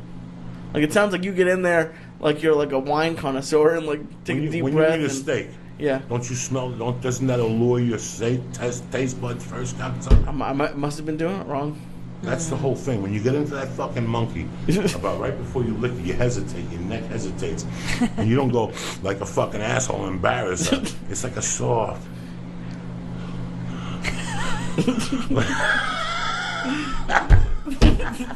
It goes in your mouth This is and your so nose. ridiculous. It does. It goes in your nose and your mouth. And you don't even do that. That's too loud. And you'll feel it. So stupid. And right in your nose. Like you're a yeah, baseball player smelling the dirt, or like that's what. like that. And you know. And then you get in there and you're licking it and you smell it in different situations. You know what I'm saying? You smell the belly button. I like all that shit. You are so fucking bizarre. I love What it. the fuck? This is what you. Well, you listen, brought it out, and enjoy we don't it. talk about Listen, this if every you week. want to What are be, you if talking you about? want to be fucking good, you got to be bad. You're not gonna eat a girl's pussy, stay at mate missionary. She's not gonna call you again. That's so You gotta get in there, and true. pick that leg up, and eat that fucking ass, and tell her to flip over and pull her by the wigwam, and let me get another soda, Lee, if you don't mind, my brother, water, whatever you got over there. We gotta. Let me give a shout So out. you have to do your read. Sorry, I No derailed it. worries here. You know my fucking reads. I cocksuckers. derailed it. It's Wednesday night. Why fuck around? If I tell you once, I gotta tell you again. On it for all your Supplements. needs. But what I want to say is they're more than a fucking supplement. They're a way of life. They're a lifestyle. They're tremendous. They get the most out of you. Don't fuck around. Look at me. I'm a fucking savage. I'm a fat fuck. But Onnit has done a lot of good for me. The Alpha brand is tremendous. The Shroom Tech is tremendous. The fucking Strong Bone is in fact, I'm going to go home. I'm going to hit my buddy up down there to send me some more product. I'm running low. Why fuck around? Be the best you can be. Take a chance. Columbus did. All right? Just fucking on it, right? Take Just a fuck- chance, Columbus. Right? What would we be if Your Columbus brain. didn't I take a love chance? your mind. Where would we be if Columbus You're sat there like right. a morph playing video games? I know. Nowhere. We'd be nowhere. We'd be getting fucked in the ass by Indians with fucking long feathers. On it. Go to On It page and press Church. CHURCH. Get 10% off your order and keep getting 10% off. Get put on the list. Get on the Stay On It program. I'm not fucking around. This is optimization we're talking about. I'm a little fucked up, but I know what I'm talking about. You understand me? I'm gonna try it. I like this. Yeah, you want the best out of you? Go to fucking onit.com and look at Alpha Brain. If you don't fucking like it, send it back. We'll send you your money back. That's how Onit's not here to steal your fucking money. We're not some fly-by-night vitamin company. They ain't fucking around. They're down there in Austin making things happen. Look at their page. Read what they got to offer. If I told you what they got to offer, I'd just sound fucking stupid. It's not my world. Go to onit.com. Read what they got to offer. The things I recommend, Alpha Brain, tremendous if you want to run on all cylinders. If you're waking up and people tell you you're fucking stupid, Alpha Brain won't help you. You're fucking stupid. But if you're having a bad day, you can't think, Alpha Brain is for you. If you don't like it, you send it back and you get your fucking Gitas back, all right? 1, 2, 3. One time you can do it. You didn't have to send the product back. My next fucking thing that my girl was asking me about, there's nothing better than Nature Box out there. If you're trying to get healthy and you want to eat nutritious snacks late night or at work, you have to spend money in the fucking vending machine. You're going to go down to 7-Eleven and deal with fucking Abdar. Those 7-Elevens are becoming fucking Arab concentration camps. You're buying that fucking, those pizzas and shit. Those fucking Hindus with that fucking dog. pizza. Stop! Hindus don't make fucking pizza. Okay? Stop it. You're insulting who the fuck I am now. You don't see me selling curry. Stop with the fucking pizza and the fucking chicken wings, cocksucker. Stick to what you know. Marlboro, 6-pack of bud and some fucking wine to fuck the fag that lives upstairs at the fucking ass, all right? I don't know what the time we get. We're talking about Nature Box, cocksucker. NatureBox.com. Nutritionist approved. The calories, protein. I love Nature Box. You understand me? I fucking love it. Let me tell you what they got here. Because I'm not giving you people fucking justice. And that's wrong. That's fucking wrong, all right? Let me put it this way, all right? Am I going to say something? Right, you ready for this? You should be snacking more. You need to be snacking more, all right? You even find snacks that are low in sugar, non-GMO, and they're gluten-free. And they ship for free. Did you know that? Sweet potato 5, sweet blueberry fucking almond. The white and black granola is tremendous. Listen, I wouldn't fuck with you. NatureBox.com. Promo code Joey. That's naturebox.com. Promo code Joey. Stay full. Stay fucking strong. You want your dick to work. If you're sitting there like a Momo eating fucking potato chips, it's going to overruin your liver, and it's over for you. What I'm trying to say is go to naturebox.com. Promo code Joey. And stay strong, stay full. And you know what? I'm going to give you 50% off your first month's order. Who does that for you? You think I was just going to give you a promo code and that's it, let you go away? 50% off. Who gives you 50% off? Cocksuckers. Who? Tell me who. Nobody. You understand me? I do the same with Hulu Plus. They're giving you $7.99 a month on a fucking commercial. What do I give? I give an extra 2 fucking weeks. When was the last time you met somebody who sucked your asshole for 2 weeks, then charged you 2 weeks That's later? right, Joey. Nobody does that in this economy no more. It's cold out there for a pimp, even though you're trying to get the money for the rent. You know what I'm saying? Also, for you vapor smokers who have vapor pens and you want to try it and fucking be different, you want to hang out with your buddies and be a jack-off, NailedItLife.com. They're my buddies, Peter and David. I love these motherfuckers with all my heart. They got the best fucking pen out there in the market. They don't fuck around. They'll mail it to you. Mention us, and you get 20% off your first order. What's the webpage? NailedItLife.com. NailedItLife.com. Call the 800 number. David and fucking Peter there. They'll answer. They'll talk to you. They know shit, you know. They got all the answers. They got all the fucking answers, cocksuckers. So I don't know if you live in the area. I don't know what the fuck you're doing this weekend. My main girl here, I'm so happy you came in. Thank you for having me. We're not wrapping up yet. I'm just trying to get all this shit. She's going to be in Ontario Improv with her husband. Oh, and listen, it's may I the best plug another one? $22 fucking dollars you ever You're spent in your gonna love life. us. You understand me? $22 fucking dollars. Friday, Saturday, and Sunday. What's the number down in Ontario? 909-666-6666. That's 909-582-2361. That's 909-484-5411. There you go. All right, and what is it? 484-5411. Also, guys, if you're in the Pasadena area, come see me August 9th at the Ice House. I'm doing the Side Room, 2 shows, 7:30 and 9:30. Come out. Because Don't you know fuck why? around. These are the same people you guys love. Her. Don't fuck around, all right? She's doing 2 shows, 7:30 and 9:30 on a Saturday or Friday night. No, that's a Saturday night. Saturday in night. The small room. And the reason I like is because you can really let your nuts hang. I'm going to say some real shit. It's going to get fucking weird because I like it that way. So come and watch some real shit happen. It's like 180 people, and you can have a party in there Yeah, for it's 2 the shows. Come on down, best. $22. They got great food. Pasadena, the whole area got great food. Yeah, it's Get good. some fucking tickets. Get some sushi. Take your wife or your girlfriend or your fucking lover over to the Ice House. Laugh with my girl. 626-577-1894. Again, 626-577-1894. That's the number to the Ice House. Call them up right now. I ain't fucking around. Joe Rogan's up there right now. Call him up. Leave him a message. Oh, that's right. My husband's doing his show They're tonight. doing. Everybody's up there. Bert Kreischer, me. I got bigger locations. I'm going to fuck these bitches. You know what I'm saying? You gotta go to What Hollywood. else you want, Tom? It was a pleasure having you on. Thank We've you been so trying to- much. How long have we been trying to get this dirty bitch on? A while. You've always mentioned it that you call her and then you're out of town. Or, Well, and Joey used to be like, I'll call you at 6 a.m. and we'll do that. And I'm like, it's like, what No, happened shit. to your 6 a.m. phone Monday.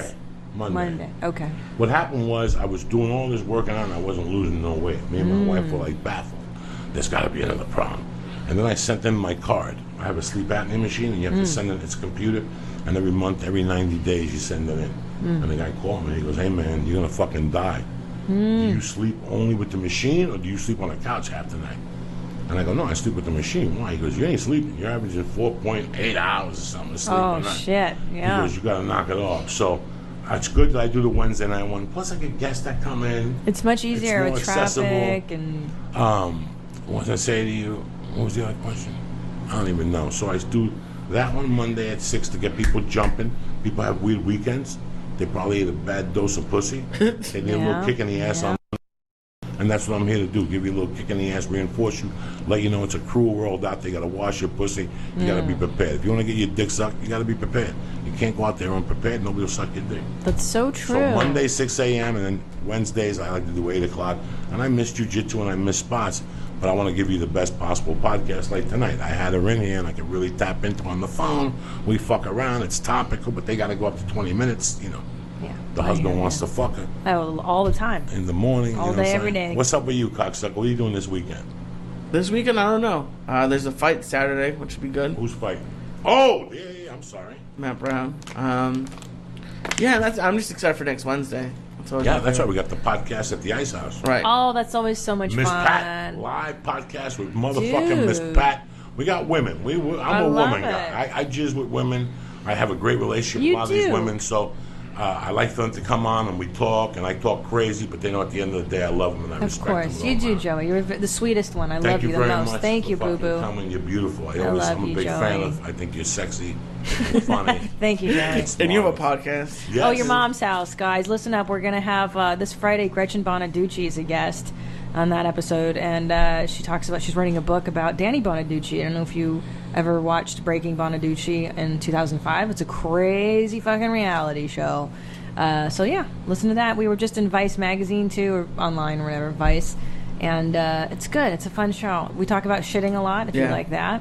A lot of brown talk. I told Tom when he did the live one, but I said it on here too. Like, you're like, I think between you and Ari, it's my two favorite podcasts. Aw, He always- thank you. He always talks highly. Ari's of the great. podcast. Thank you. You're very sweet to say that. Thank you. No, it's just a lot of the shows have gotten to be like interview shows, and it's just because I see it's hard. It's not hard, but it's different when it's only Joey and me. Yeah. And most of the guys, most of the time, your shows are just you and him, and it's like one of the only podcasts where you really have to have listened for the whole time Yeah, good. because like there's so many running gags, and it's a I don't know.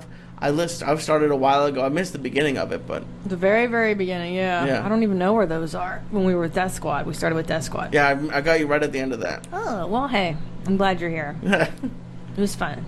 No, Thanks it's for a great having show. me, guys. Thank you. I love you guys. I You love gonna you wash too. your assholes now? Yeah, I gotta go do a set, but I love you, Go do cocksuckers. Stay black. Have a great Stay black. weekend. We'll see you Monday at 6 a.m. You bad motherfuckers. And what- you're the- JoeyDiaz.net for fucking tour dates. Where am I this weekend? Reno, and that's it. I ain't seeing you motherfuckers till Brea, September Oh, good. 18th, and then I'm in New York the 26th and the 27th of September. I'm taking August off. Good for you. Done. I'm relaxed. I'm going to Kentucky with my family. I'll be in Paducah doing a show at a fucking coffee house, believe it or not. Holy It's fun. I'll let you Do it. motherfuckers know. That's how I roll. Now that the show's over, remember to go to naturebox.com. What music you gonna put on? Because you already put the other thing on. Oh, So now okay. you fucked this up. Well, you said where's the music, and we have 2 songs lined up. I don't know. I'll do this one because I'm sure both of you hate it. I have a feeling I know what it's going to be. Yeah. I don't even know who sings that piece of shit song. Which one? You know what he's going to play. I don't know. The boys are back in town. Oh, no. Oh, okay. That's the worst, bro. Bro.